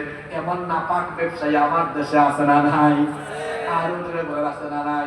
এখন অকটেনের এমন ঝামেলা শুরু হয়েছে, দেখবেন পেট্রোল পাম্পে অনেক সময় অকটেন দেখে বলে অকটেন নাই, আছে না নাই? এক কারামতের ওয়াজ করি, 4-5 দিন আগে আমি গিয়েছি দাউদকান্দি চিনেন তো আপনারা? এটা কুমিল্লায় পড়েছে, ওই যে আপনার মুন্সিগঞ্জের পরে চিটাগাং রোডে। আমি ফিরতেছি তো ড্রাইভার আমাকে বলতেছে আসার সময়, স্যার গাড়িতে তো অকটেন নাই, তেল নাই, আমার এটা তেলের গাড়ি, গ্যাসের গাড়ি না। তো বললাম অসুবিধা নাই, আল্লাহ ভরসা, একটা ব্যবস্থা হবে। তো সে কি করেছে, ক্যান্টনমেন্ট পাস হওয়ার পরে খালি পাম্পে ঢুকে সবাই বলে তেল নাই। ড্রাইভার তো চিন্তায় পড়ে গেছে, ফেরি ক্রস করার পরে বলতেছে, স্যার তেলের কাটা কিন্তু একদম নিচে, এখন যদি তেল না পাই সামনে আর বাসা দিতে পারবো না। আমি বললাম তাওয়াক্কুল কর আল্লাহ, আল্লাহ একটা ব্যবস্থা করে দিন। সে পাম্পে ঢুকে আর বিরক্ত হয়। যাই হোক, এই যে আমরা আমাদের দেশে মোবাইল কোম্পানির সিম চালাই, জিপি, রবি, আছে না অনেক সিম। আচ্ছা বলেন তো, সব সিম কি সব এলাকায় নেটওয়ার্ক কভার দেয়? দেয় না। এজন্য আমি মাহফিলে গেলে আমার সাথে তো 4-5 জন সফর সঙ্গী থাকে, কেউ ক্যামেরায় থাকে, কেউ আমাকে নিয়ে উঠায়, ড্রাইভার থাকে আবার আধা কিলো দূরে। যোগাযোগ মেনটেন করবো কেমনে? এজন্য আমরা ওয়াকি টকি ব্যবহার করি। ওয়াকি টকি বুঝেন তো? তাহলে আমাদের যোগাযোগটা রাখতে হবে। তো ড্রাইভার এই যে গাড়ি চালাচ্ছে আর তার স্টিয়ারিং এর পাশে ওয়াকি টকি, এক পাম্পে ঢুকে বলতেছে, ভাই অকটেন আছে? ভাই নাই। তো ড্রাইভার বলতেছে, আরে ভাই আসি বিপদে, আমি আসি এক চরম ডিউটিতে, বুঝছেন ভাই, এটা ডিউটির গাড়ি, আমিও আছি এক ডিউটিতে। মানে বুঝাতে চাইছে যে এটা তো আমার ডিউটি, আমার দায়িত্ব, দিনরাত আমার গাড়ি চালাইতে হয়। এটাকে আরবিতে বলে তাওরিয়া। উনি বুঝাইতে চাইছে যে আমার ডিউটি গাড়ি চালানো, কিন্তু আমি যদি এখন তেল না পাই গাড়ি চালাইবো কেমনে? কিন্তু বেচারা তেল পাম্পে যে ছিল সে ভাবছে এটা পুলিশের ডিউটি। দেখছেন কারবা, একটু আগে বসে তেল না, স্যার আসেন আপনি তো তেল লাগছে। ড্রাইভার বলে, আশ্চর্য না, তেল আসতো কেন? হ্যাঁ খুশি হয়ে বলতেছে, আগে আমার বিপদ থেকে বাঁচো। ভাই দেন, লুট করে দিছে। লুট করে দেওয়ার পরে বললো, তুমি না একটু আগে বললা তেল নাই, এখন করে বলছো তেল আছে। স্যার আপনাদের জন্য রাখছি, আপনারা তো আপদ বিপদ দেখেন আমাদেরকে। দেখছেন কারবা, এরকম আছে নাই? হ্যাঁ ঠিক আছে, মধ্যপ্রাচ্যে এখন যুদ্ধাবস্থা বিরাজ করছে, একটু সংকট হবে, কিন্তু যতটা সংকট হবে, সংকট হওয়ার আগেই আমরা সংকট তৈরি করে ফেলছি। ঠিক যে বললেন, আপনারাও তো তাই। আপনাদের যার মোটরসাইকেল আছে, মোটরসাইকেল আপনি টাঙ্কি ফিল আপ করে, আপনারা চিনি না, আপনি বাড়িতে আসেন, আইসা ওই টাঙ্কির তেলগুলো আপনি আবার আলাদা একটা কি বলে ওটাকে, হ্যাঁ পট বা যে কোনো কিছুতে রাখেন, আই এখন ভেঙে গেলে তো চিনবে, আরেকজন ব্যাপার ভাই তুই যা, ভাবি যা, তুই যা। এইভাবে এক মোটরসাইকেল 3-4 জন নিয়ে যায়, বাড়িতে এনে 10-15 লিটার মজুত করে রাখছে। এইরকম আল্লাহ কিছু কুতুব এই প্যান্ডেলের ভিতরেও থাকতে পারে। চিন্তা করতে কি ভদ্র, আবার জবাব দিয়েছে। বলেন তো এই কাজ করা কি ঠিক? মজুতদারি যারা করে, রাসূল বলেছেন এরা আমার উম্মত। আমার ড্রাইভার আমার পাশে আছে, সে আমাকে রমজান মাস থেকে বলে, স্যার কিছু তেল জলের বাসার মধ্যে 15-20-30 লিটার রেখে দেই। বললাম কেন? যদি শেষ হয়ে যায়। আমি বললাম তোমার কথা মানলাম, নিলাম, করে যদি আবার শেষ হয়ে যায় আমি এটা করতে পারবো না। যদি তেল বা অক্টেন ফুরিয়েও যায়, সবার যে গতি আমারও সেই গতি। হয়তো ওই যে ইমাম মাহদী আলাইহিস সালাম আসার আগে বা শেষ জামানায় এই চিত্রটা আসবে, কিন্তু এই হাদিসগুলো শুনেন আজকে তথ্য কিছু দিয়ে দেয় তথ্য। শেষ জামানায় আবার ঘোড়ার যুগ ফিরে আসবে, তরবারি দিয়ে যুদ্ধ হবে। কিছুটা বুঝতেছেন না কেন হবে? এক খরমুজ প্রণালী বন্ধ হয়ে গেলেই তো শেষ। খরমুজ প্রণালী কোথায় জানেন তো আপনারা? এটা কি ইরান নিয়ন্ত্রণ করে, এটা বন্ধ হয়ে গেলেই তো অকটেন শেষ। অকটেন শেষ হওয়া মানে কি বুঝেন? অনেক বিপদ। অকটেন যদি শেষ হয় গাড়ি চলবে না, অকটেন যদি শেষ হয় বিদ্যুৎ উৎপাদনের সমস্যা হবে, সব অন্ধকার হয়ে যাবে। দেখা যাবে আপনারা আবার সেই 100 বছর আগের যুগে ফিরে গিয়েছে। পৃথিবীতে এই পরিস্থিতি আসবে আবার। রাসূলের কথা সত্য না মিথ্যা? জয় বলেন, সত্য না মিথ্যা? যত সময় থাকতে দিনের পথে আমরা ফিরে আসবো ইনশাআল্লাহ। আজকে আমার টপিক ওইটা না, এ ব্যাপারে আমার আলোচনা আছে। শেষ জামানা নিয়ে বহু আলোচনা ইউটিউবে আছে, সেখান থেকে আপনারা শুনে নেবেন। আমি ইনশাআল্লাহ এই চলতি সময়ে এই টপিকে আরো কিছু কথা বলার চেষ্টা করবো ইনশাআল্লাহ।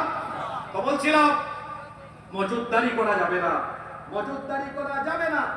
এই যে বলেছেন 3 শ্রেণীর সাথে আল্লাহ কথা বলবেন না, যারা মিথ্যা কসম করে পণ্য বিক্রি করে। 3 নাম্বার হলো যেই ব্যক্তি টাকনুর নিচে কাপড় লুঙ্গি ঝুলাইয়া হাঁটে, এরকম মানুষ আছে না? এদের সাথে কিয়ামতের দিন কথা বলবেন না কে?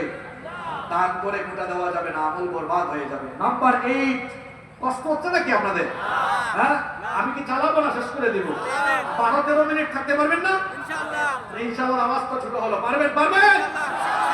8 নাম্বার, যে আমলের যে কাজ করলে আপনার সকল নেক আমল বাতিল হয়ে যাবে, সেটা হলো আপনার আব্বা আম্মার সাথে আপনি যদি বেয়াদবি করেন, আব্বা আম্মার মনে যদি কষ্ট দেন। একটু উদাহরণ দিয়ে বুঝাই।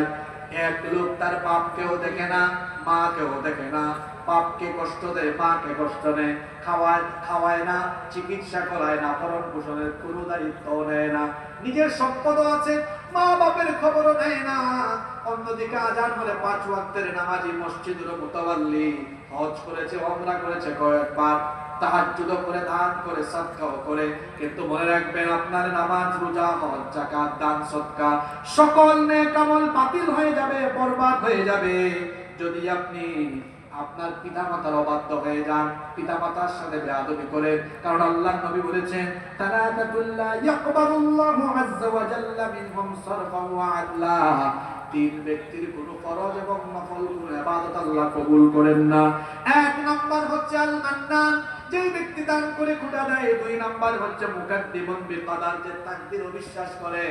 3 নাম্বার হচ্ছে আকুল লিল ওয়ালিদাইন, যে তার পিতামাতার অবাধ্য হয়। এই হাদিস আমাদেরকে কি বার্তা দিল? যদি আপনি পিতামাতার সাথে বেয়াদবি করে, জীবনের সকল আমলগুলোকে যিনি বরবাদ করে দিবেন তিনি কে? এই জন্য ভাইরা আমার, আব্বা আম্মার খেদমত করবেন, আব্বা আম্মার সাথে কখনো বেয়াদবি করবেন না। নিজের মা বাবার খেদমত করবেন, মা বাবাকে ভালোবাসবেন, আর মা বাবার জন্য দোয়া করবেন যেভাবে আল্লাহ শিখিয়েছেন। গলাটা ছেড়ে মহব্বতে আমার সঙ্গে সকলে পড়েন, রব্বিরহামহুমা কামা রাব্বায়ানি সগীরা। এক জায়গায় চুপ থাকবেন না, গলার আওয়াজ ছেড়ে দিয়ে পড়েন, রব্বিরহামহুমা কামা রাব্বায়ানি সগীরা। তাহলে 8 নাম্বার পয়েন্ট আমরা পেলাম, আব্বা আম্মার সাথে বেয়াদবি করলে আমল বরবাদ হয়ে যায়। 9 নাম্বার হলো মদ্যপ, যে ব্যক্তি মাদক গ্রহণ করে, মদ সেবন করে, মদ গ্রহণ করে, সেই ব্যক্তির আমলগুলো বরবাদ হয়ে যায়। স্কুল কলেজ ইউনিভার্সিটির অনেক ছাত্র ভাইরা আজকে মাদকাসক্ত হয়ে পড়েছে। আজকে মাদক আমাদের প্রতিটা এলাকায় এলাকায় ঢুকে পড়েছে। মাদকের মাধ্যমে আমাদের জীবন যৌবন নষ্ট হয়ে যাচ্ছে। খবরদার ভাইরা, মাদকের সাথে যেই ব্যক্তি সম্পর্ক রাখবে তাদেরকে লানত দিয়েছেন মুহাম্মদ। আমরা বলি সাল্লাল্লাহু আলাইহি ওয়াসাল্লাম। মাদককে বা মদকে যিনি হারাম করে দিয়েছেন তিনি কে? এরপরেও যেই ব্যক্তি মাদকের সাথে সম্পর্ক রাখবে, আল্লাহ নবী বলেছেন, মান শারিবাল খামরা লাম ইয়াকবালিল্লাহু লাহু সালাতান 40 সাবাহা। আল্লাহ নবী বলেছেন, যেই ব্যক্তি মদ পান করবে, মাদক গ্রহণ করবে, 40 দিন পর্যন্ত তার কোনো ইবাদত আল্লাহর দরবারে কবুল হয় না। কতদিন? চিন্তা করেছেন? 10 নম্বর, যেই ব্যক্তি গণকের কাছে যায়, এই স্বভাবটা মহিলাদের বেশি। গণক, জাদুকর, জ্যোতিষী আপনাদের এলাকায় আছে নাকি এগুলো? শুনেন, আমি আমার ছাত্র জীবনের একটা ঘটনা বলি। তখন আমি ইউনিভার্সিটিতে পড়ি। আমি একবার গ্রামের বাড়িতে গিয়েছি। সকালবেলা দেখি মানুষের খুব ভিড়। আমি বললাম এখানে তো ভিড় কেন, একটু যাই তো গিয়ে দেখি। গিয়ে দেখি এক জ্যোতিষী মানুষের হাত দেখে দেখে অনেক কিছু বলতেছে। আমি গিয়ে বললাম তারে আমার হাত দেখেন। কয়েকজনকে বললাম তোমরা গরু বাঁধার দড়ি আনো। সে বলতেছে ভাই হাত দেখতে ভালো কথা, গরু বাঁধার দড়ি আনতে বলতেছেন কেন? আমি বললাম কেন, তুমি না ভবিষ্যৎ জানো?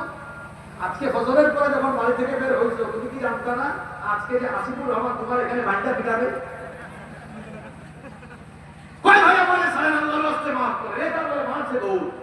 যে নিজের ভবিষ্যৎ জানে না সে কি মানুষের ভবিষ্যৎ বলতে পারে? অনেকে আছে বিভিন্ন জ্যোতিষী গণকের কাছে যায়, আবার জাদু গুণা পান মারা এগুলো এদেরকে দেওয়া করায়। এগুলো বুঝেন তো আপনারা? এরা জিনের সাহায্য নিয়ে, খারাপ জিনের সাহায্য নিয়ে এগুলো করে। যেমন কই যে হাড়, তারপরে এই যে বিভিন্ন হাড্ডি টাড্ডি, এরপরে চুল টুল দিয়া এগুলো কুফরি কালাম মন্ত্র করে বালিশের নিচে ঢুকায় রাখে, কাঠের নিচে ঢুকায় রাখে, মাটি চাপা দেয়। আমার একটা প্রতিষ্ঠান আছে চট্টগ্রামে, গ্রামীণ ইংলিশ মিডিয়াম, একটা ইন্টারন্যাশনাল স্ট্যান্ডার্ড একাডেমি আছে। আমি দেখি গত রমজান মাসে আমাকে প্রিন্সিপাল রাত 11টায় ফোন করেছে, স্যার একটা ছবি দিচ্ছি আপনাকে হোয়াটসঅ্যাপে। আমি বলি কিসের ছবি? ভাই স্যার দেখেন।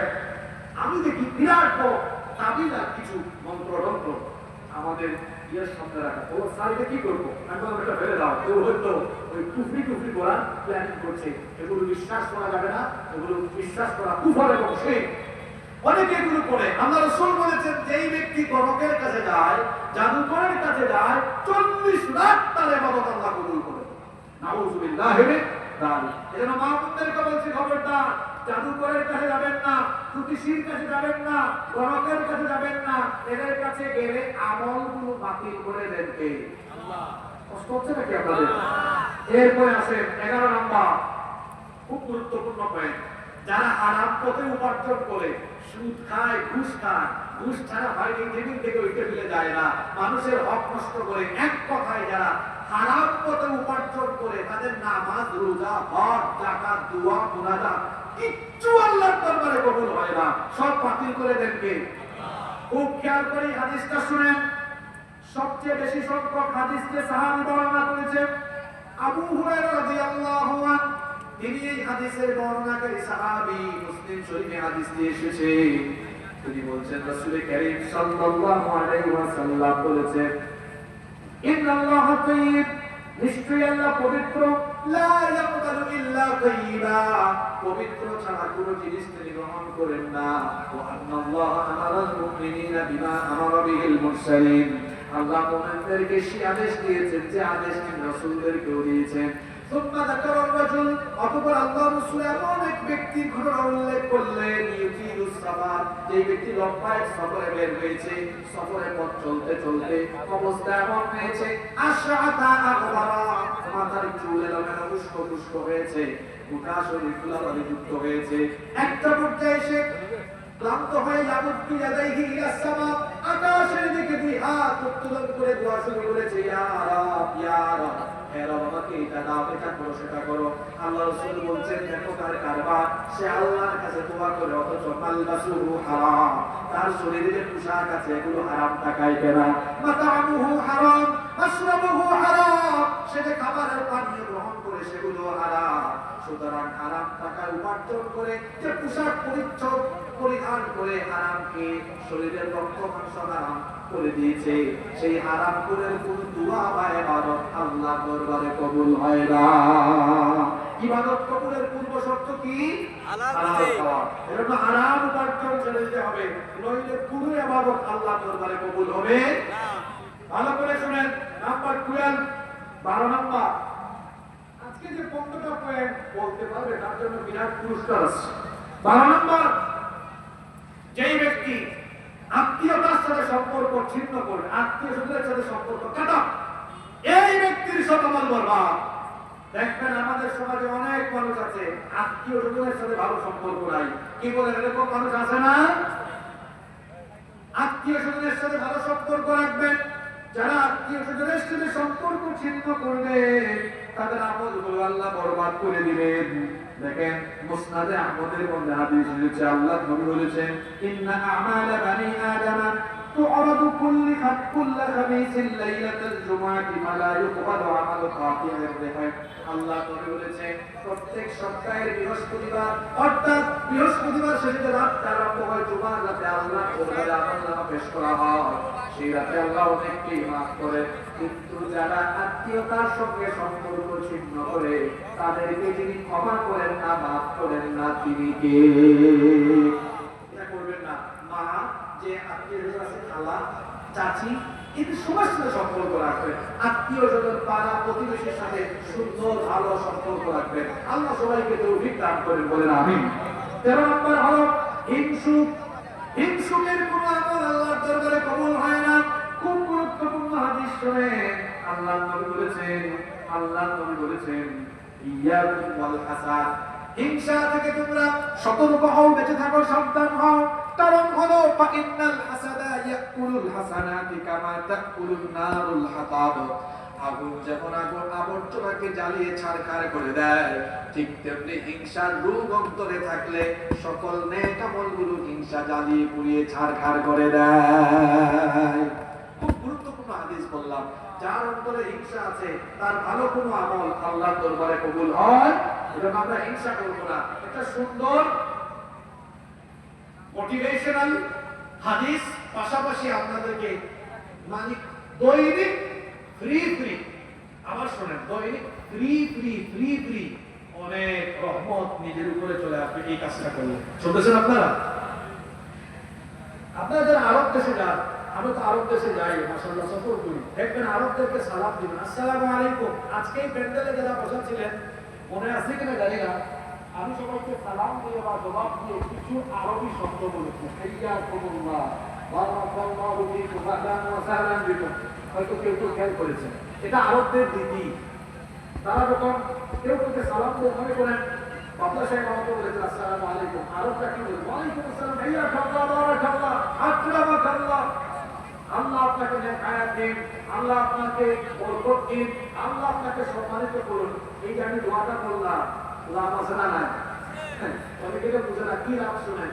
হাদিসে এসেছে আল্লাহ রাসূল বলেছেন এক মুসলমান যখন আরেক মুসলমানের জন্য দোয়া করে, এই দোয়াটা আল্লাহ আগে কবুল করেন যে দোয়া করেছে তার জন্য, এরপরে যার জন্য দোয়া করেছে তার জন্য। আমার উদাহরণ দেই তাহলে বুঝবেন। মনে করেন বাবা সাহেবের জন্য আমি বললাম, আমার মনে আছে তো আপনারা কি জাতের বিপদ, আমি যখন পুস্টার দেখে সবার জন্য দোয়া করেছি, অল্প মানুষ আমিন বলেছেন, কেউ মনে ভেবেছে হুজুর ওনাদের জন্য দোয়া করেছে, আমরা কষ্ট করে আমিন বলবো কেন?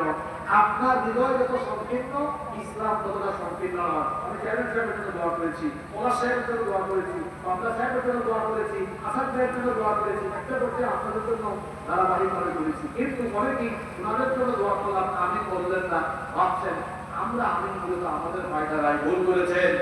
আমি যে ওনাদের জন্য দোয়া করছি, আমি বুঝে শুনে করছি, কারণ আমি তো আমার স্বার্থ আগে দেখছি।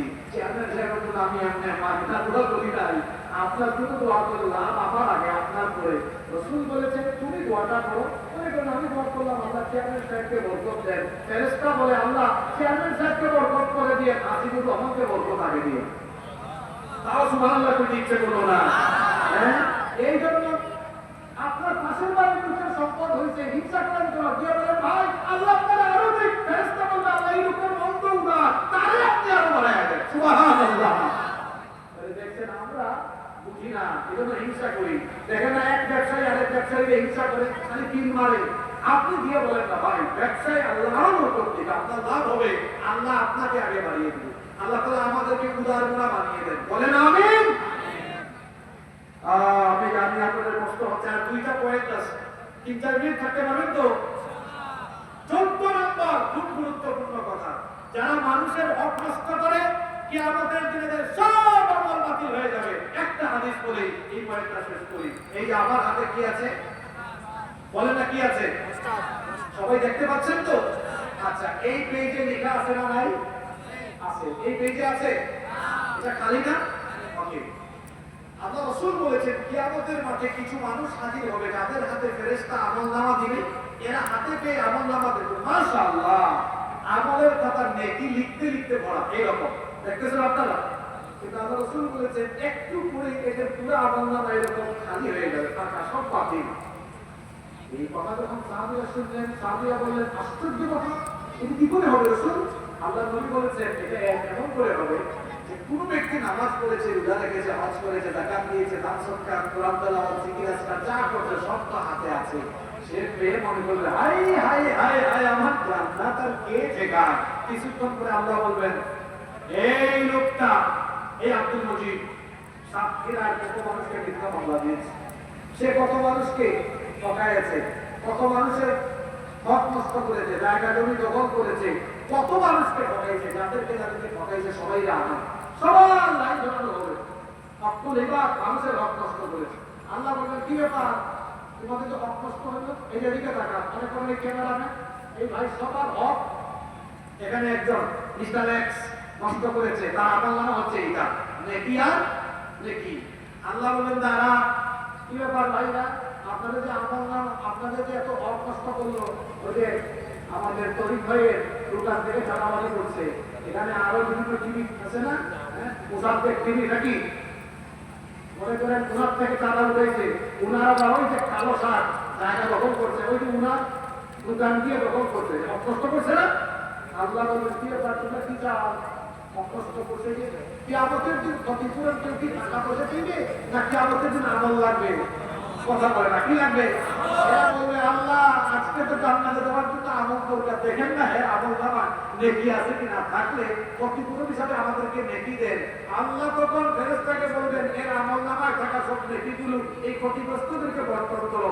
বন্টন করতে করতে দেখা যাবে আমল নামা শেষ, পাওনাদারের লাইন এখনো বাকি আছে। আল্লাহ রাসূল বলেছেন, আমার উম্মতের সবচেয়ে অসহায় হলো সেই ব্যক্তি মানুষের হক নষ্ট করার কারণে কিয়ামতের দিন নিজের আমল মানুষকে দিয়ে আমল শূন্য হয়ে জাহান্নামে হবে যেই ব্যক্তি, আমার উম্মতের সবচেয়ে অসহায় হলো সেই ব্যক্তি। সেই অসহায় মানুষটাকে আমরা হতে চাই, জুড়ে বলেন হতে চাই। মা বাপের হক নষ্ট করেছেন, আজ বাড়ি দিয়ে পা ধরে বাপটা, ওমের হক নষ্ট করেছেন, আজ গিয়ে জড়িয়ে ধরে বলেন, বউ আর তোমার হক নষ্ট করবো না। ভাই বোনের হক নষ্ট করলে বাড়ি দিয়ে বলেন, আর হক নষ্ট করবো না। যার হক নষ্ট করেছেন হক ফিরিয়ে দেন, নইলে পা ধরে মাপ চেয়ে নেন। যদি মানুষের হক নষ্ট করে আপনি আল্লাহর দরবারে যান, আপনার সব আমল অন্যদের কাছে চলে যাবে, আপনার জন্য এগুলো কোনো কাজে আসবে না। মাশাআল্লাহ, অনেক ধৈর্য ধরেছেন আপনারা। 15 এবং সর্বশেষ হলো, যার অন্তরে সরিষা পরিমাণ অহংকার থাকবে, সেই ব্যক্তির সব আমলগুলো যিনি বরবাদ করে দিবেন, তিনি কে? জোরে বলেন, তিনি কে? আল্লাহ নবী বলেছেন, লা ইয়াদখুলুল জান্নাতা মান কানা ফি কলবিহি মিসকালা যাররাতিন মিন কিবার।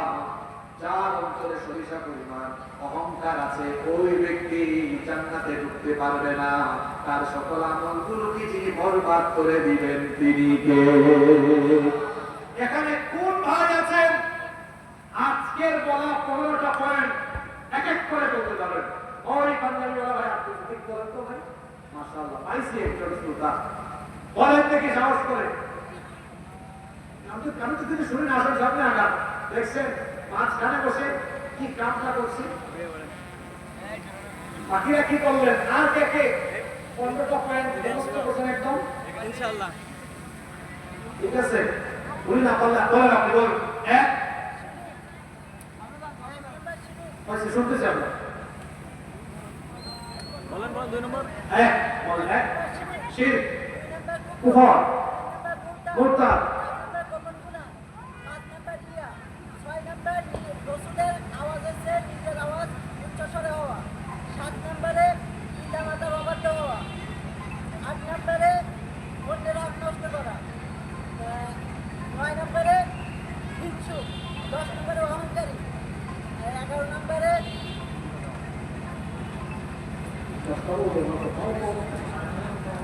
মাশাআল্লাহ বলবেন না? হ্যাঁ, 11 বলছে কি? আত্মীয়তা সম্পর্ক ছিন্নকারী, এটা আপনি একবার বলছেন, 11টা বলছে। এই যে টি শার্ট পরা ভাই, আপনি বলবেন? বলেন না, দেখে বলতে হবে কিছু। 1 শিরক, 2 কুফর, 3 মুরতাদ, হ্যাঁ, 4 হলো গোপন পাপ, 5 রিয়া, 6 হলো রাসূলের শানে উচ্চ কথা কথা বললে, 7 হলো রসুলের সামনে সততার কথা বললেন। এই বাকি স্টেজে পাঠান। আপনি আমার কাছ থেকে যাওয়ার সময় বিশেষ হাজিরা দিচ্ছেন। আসেন, আপনি এখানে আসেন, আমার পাশে বসেন, আসুন। সবাই বলেন মাশাআল্লাহ। ওনাকে আমি বিশেষ কিছু হাদিয়া দিয়ে যাবো যাওয়ার সময়। এইরকম কথা হবে। কোরআন মুখস্থ করে ফেলবে একদম। বলবো ইনশাআল্লাহ কোনো মুখস্থ করে ফেলবে একদম। বলতে দেন। মাশাআল্লাহ, আজকে যত কথা বলেছি আল্লাহ আমাদেরকে এগুলো আমলের তৌফিক দেন। আজকের টপিক ছিল যে 15টি কাজে আমল ধ্বংস হয়। এই আমল বিধ্বংসী 15টা কাজ থেকে আল্লাহ সবাইকে হেফাজত করেন। দয়া করে কেউ উঠবেন না। কমিটির কোনো বক্তব্য থাকলে আমরা শুনবো ভাই, না থাকলে আমরা সরাসরি মোনাজাতে চলে যাব। আগামীকাল মাহফিল আছে, মাওলানা আব্দুল আমিন ভাই আসবেন, আপনারা সবাই দলে দলে আসবেন ইনশাআল্লাহ।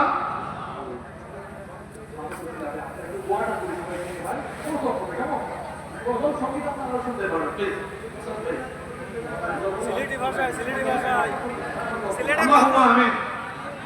الحمد لله رب العالمين والصلاة والسلام على أشرف الأنبياء والمرسلين. ربنا ظلمنا أنفسنا وإن لم تغفر لنا وترحمنا لنكونن من الخاسرين. ربنا هب لنا من أزواجنا وذرياتنا قرة أعين واجعلنا للمتقين إماما. ربنا اغفر لنا ولإخواننا الذين سبقونا بالإيمان ولا تجعل في قلوبنا غلا للذين آمنوا ربنا إنك رؤوف رحيم. رب العالمين এই বিশাল আয়োজনে হাজার হাজার মুসলমান গভীর এই রাতে আমরা তোমার দরবারে হাত তুলেছি গো আল্লাহ। রব্বুল আলামিন, আমরা যারা হাত তুলেছি জীবনে তো এত গুনাহ করেছি, চক্ষু বন্ধ করে যখন নিজেদের অতীতের গুনাহগুলো আমরা মনে করার চেষ্টা করি তখন গুনাহ ছাড়া আর কিছুই দেখি না। মনে হয় যেন গুনাহের সাগরে হাবুডুবু খাচ্ছি আমরা। আল্লাহ, তো গুনাহ করেছি, তো পাপ করেছি, পাপ করতে করতে করতে করতে নিজেদের নফসটাকে আমরা কলুষিত বানিয়ে ফেলেছি। ওগো মালিক, এত গুনাহ করেছি, এই গুনাহগুলোর কথা যখন মনে হয় তখন মনে হয় এই গুনাহগুলো নিয়ে যদি দুনিয়া ছেড়ে কবরে যাই, জাহান্নামের আগুনে আমাদের কবরটা পরিণত হয়ে যাবে। ও মালিক, কি করে এই গুনার বোঝা দিয়ে আমরা কবরে যাব? এত গুনাহ, এত গুনাহ। এই কবর তো বড় ভয়াবহ জায়গা। আপনি কিছুক্ষণ করে বাড়িতে গেলে পরিষ্কার পরিচ্ছন্ন নরম পরিপাটি বিছানায় ঘুমানোর সুযোগ পাবো, কিন্তু যে কবর আমাদের জন্য অপেক্ষমান, এই কবর বড় ভয়াবহ জায়গা, বড় মারাত্মক জায়গা। মাত্র 3.5 মাস জায়গা আছে। ডানে মাটি, বামে মাটি, নিচেও মাটি, উপরে তাসের ছাউনি, লাইট নাই, ফ্যান নাই, আলো নাই, বাতাস নাই, আলো বাতাস নেই। জনমানবহীন এই সংকীর্ণ কবরে তোমার দয়া ছাড়া আমাদের বাঁচার কোনো উপায় নাই।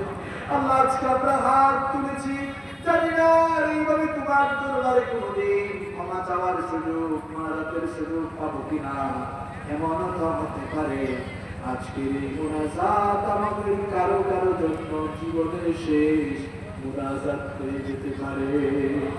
আর কোনোদিন তোমার দরবারে এইভাবে করে ফরিয়াদের সুযোগ নাও পেতে পারি গো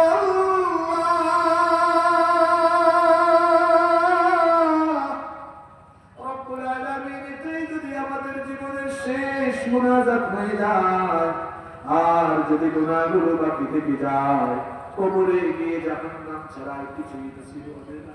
মাবুদ গো, তুমি আমাদেরকে তোমার রহমতের দরজা থেকে ফিরিয়ে দিও না।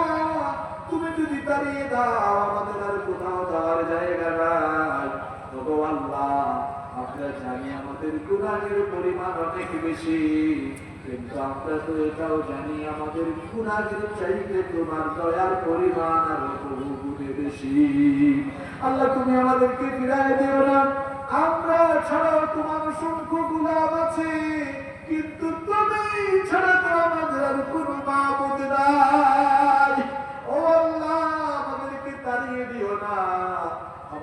আমাদেরকে তোমার ক্ষমা থেকে বঞ্চিত করো না। এত পাপ করেছি, গুনাহ করেছি, গোপনে গোপনে এমন বহু গুনাহ করেছি। এই গুনাহগুলো যদি মানুষের সামনে ফাঁস হয়ে যেত, তাহলে আমরা মানুষের সামনে মুখ দেখাতে পারতাম না। আল্লাহ, যে গোপনে গোপনে গুনাহগুলো হয়েছে, গোপনে গোপনে সেগুলো ক্ষমা করে দাও। কিয়ামতের মাঠে এই গোপন গুনাহগুলো মানুষের সামনে ফাঁস করে দিয়ে আমাদেরকে তুমি লজ্জায় ফেলো না গো আল্লাহ। আল্লাহ, আমাদের স্ত্রী সন্তানদেরকে তুমি মাফ করে দাও। মাবুদ গো, এই গভীর রজনীতে আমরা যখন তোমার দরবারে হাত তুলেছি, মনে পড়ে গেল আমাদের কলিজার টুকরা মা আর আমাদের প্রিয় বাবার কথা। আহারে, আমাদের বাবা আমাদের জন্য কত কষ্ট করেছে। বাবার কথা মনে হলে ছোটবেলার দৃশ্যগুলো স্মৃতিপথে ভেসে উঠে। বাবার আঙ্গুল ধরে ধরে আমরা স্কুলে গিয়েছি। বাবার এত ত্যাগ, বাবার এত ত্যাগ আমাদের জন্য। এই বাবা মাথার ঘাম পায়ে ফেলে কত কষ্ট করে উপার্জন করে আমাদের ভরণ পোষণ লালন পালনের বন্দোবস্ত করেছে। আরে বাবা ক্লান্ত হয় না, সবাই ক্লান্ত হয়ে যায়।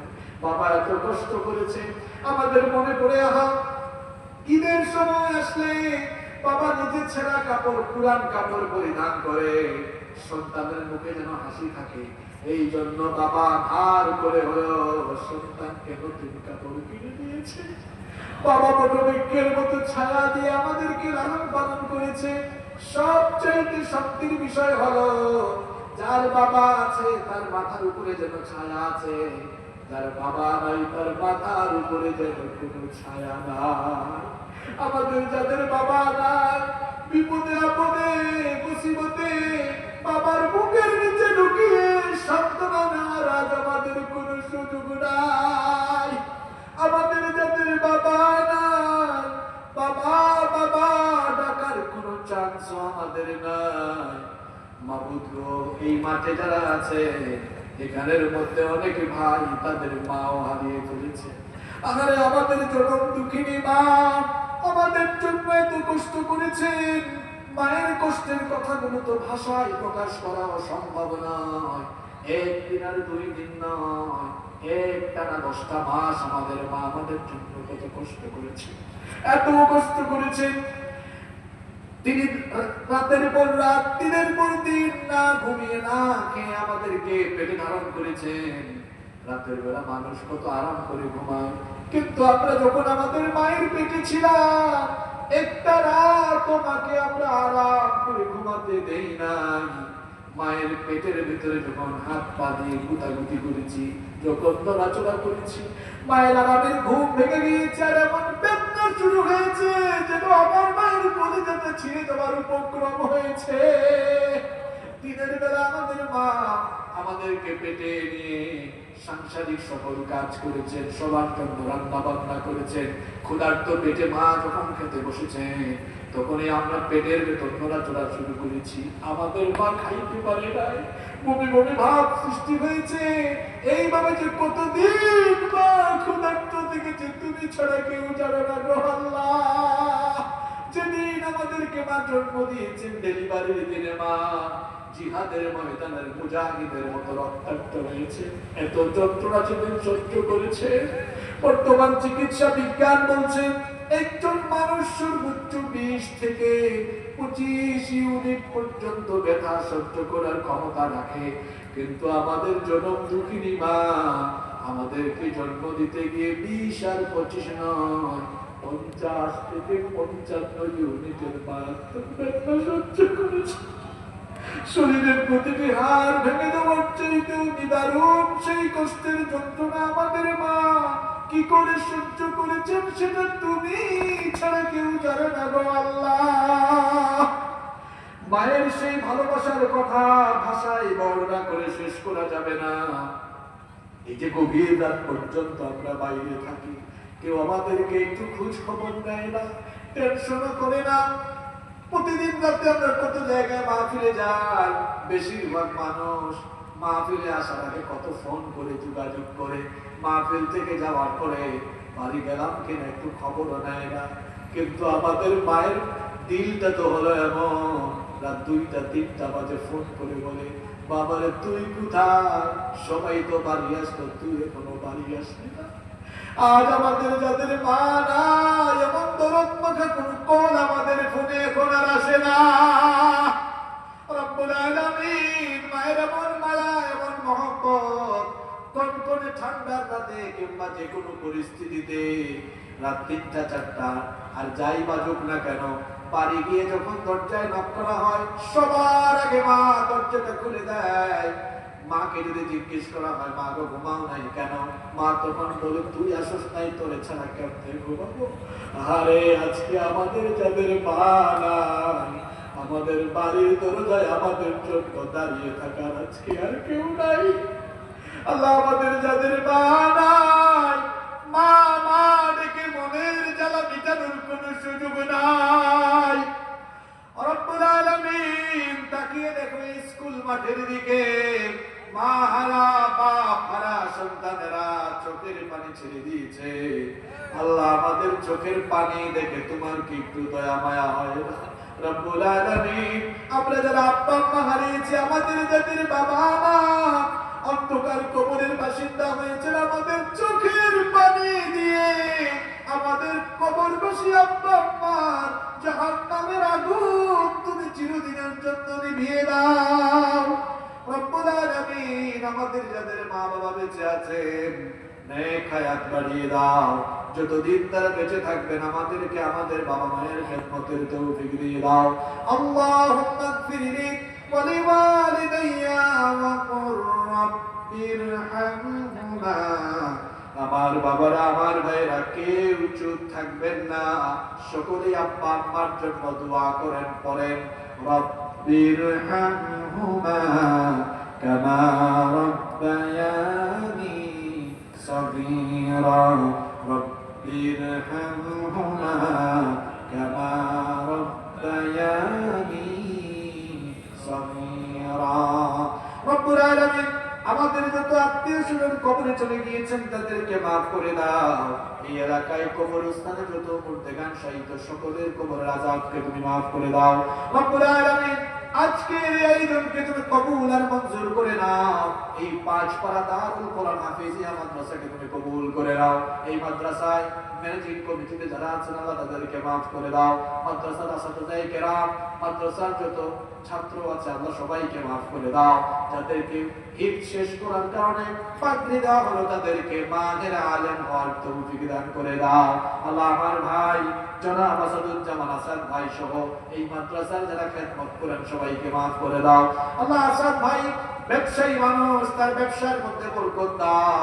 বড় আলেম ওলামা পাগল, ইসলাম পাগল মানুষ, আল্লাহ তুমি তাকে আজীবন এভাবে দ্বীনের খেদমতে কবুল করে নাও। রব্বুল আলামিন, আজকের মাহফিলের সম্মানিত অতিথি জনাব আলহাজ ডাক্তার আবুল কালাম বাবলা সাহেবকে তুমি মাফ করে দাও। আল্লাহ, তোমার বান্দা বড় দ্বীন পাগল মানুষ, আল্লাহ তার দ্বীনের সকল খেদমতকে কবুল করে নাও। ব্যবসা বাণিজ্যে বরকত দিয়ে দাও। মাহফিলের সম্মানিত প্রধান অতিথি ডাক্তার মাহমুদুল হাসান পলাশ ভাইকে মাফ করে দাও। আজকের মাহফিলের প্রথম দিনের সভাপতি জনাব জাহাঙ্গীর আলম চেয়ারম্যান সাহেব, আল্লাহ চেয়ারম্যান সাহেবের ইজ্জত সম্মান বাড়িয়ে দাও, তাকে মাফ করে দাও। জনগণের খেদমতের জন্য যত যোগ্যতা দক্ষতা দরকার, সকল যোগ্যতা দক্ষতা এবং জবাবদিহিতার অনুভূতি আল্লাহ তার হৃদয়ে তুমি পয়দা করে দাও। যত মেহমান আজকে এখানে উপস্থিত ছিলেন, আল্লাহ সবাইকে তুমি মাফ করে দাও। আল্লাহ, আমার সামনে হাজার হাজার মুসলমান মনে হাত তুলেছে, জানি না কার মনে কি ব্যথা, কার মনে কি কামনা বাসনা। আল্লাহ, আমার সাথে যারা হাত তুলে আমিন আমিন বলছে, সকলের দিলের নেক বাসনা তুমি পূরণ করে দাও। রব্বুল আলামিন, অসংখ্য মায়েরা বোনেরা মাহফিলে এসেছে, আমার মা বোনদের গুনাহ খাতা মাফ করে দাও, তাদেরকে আবেদা সালেহা কানিতা বানিয়ে দাও। অসংখ্য ভাইরা এসেছে মিডিয়াতে কাজ করেন, আল্লাহ আমার এই মিডিয়ার ভাইদেরকে, সাংবাদিক ভাইদেরকে মাফ করে দাও, ইউটিউবার ভাইদেরকে মাফ করে দাও, ইখলাসের সাথে তাদেরকে কাজ করার তৌফিক দিয়ে দাও। পুলিশ প্রশাসনের অনেক ভাইরা এসেছেন, আল্লাহ আমার পুলিশ ভাইদেরকে মাফ করে দাও। দেশের জন্য তাদেরকে দায়িত্বানুভূতি নিয়ে কাজ করার তৌফিক দাও। আল্লাহ, আমার দেশের পুলিশ, র্যাব, বিজিবি, সেনাবাহিনী, বিমান বাহিনী, নৌবাহিনী, ডিজিএফআই, এনএসআই, ডিবি, গোয়েন্দা সংস্থা সহ যতগুলো বাহিনী আছে, আইন শৃঙ্খলা রক্ষাকারী বাহিনী আছে, আল্লাহ সকলকে কবুল করে নাও, সকলকে দেশের কল্যাণে আন্তরিকভাবে কাজ করার তৌফিক দিয়ে দাও। আল্লাহ এই মাহফিল আগামীকাল এখানে চলবে, আগামীকাল মাহফিলের সমাপ্তি পর্যন্ত সুন্দরভাবে এই মাহফিল সম্পন্ন করার তৌফিক দিয়ে দাও। আল্লাহ আজকের তো আলোচনা হয়েছে সেগুলো আমলের তৌফিক দিয়ে দাও।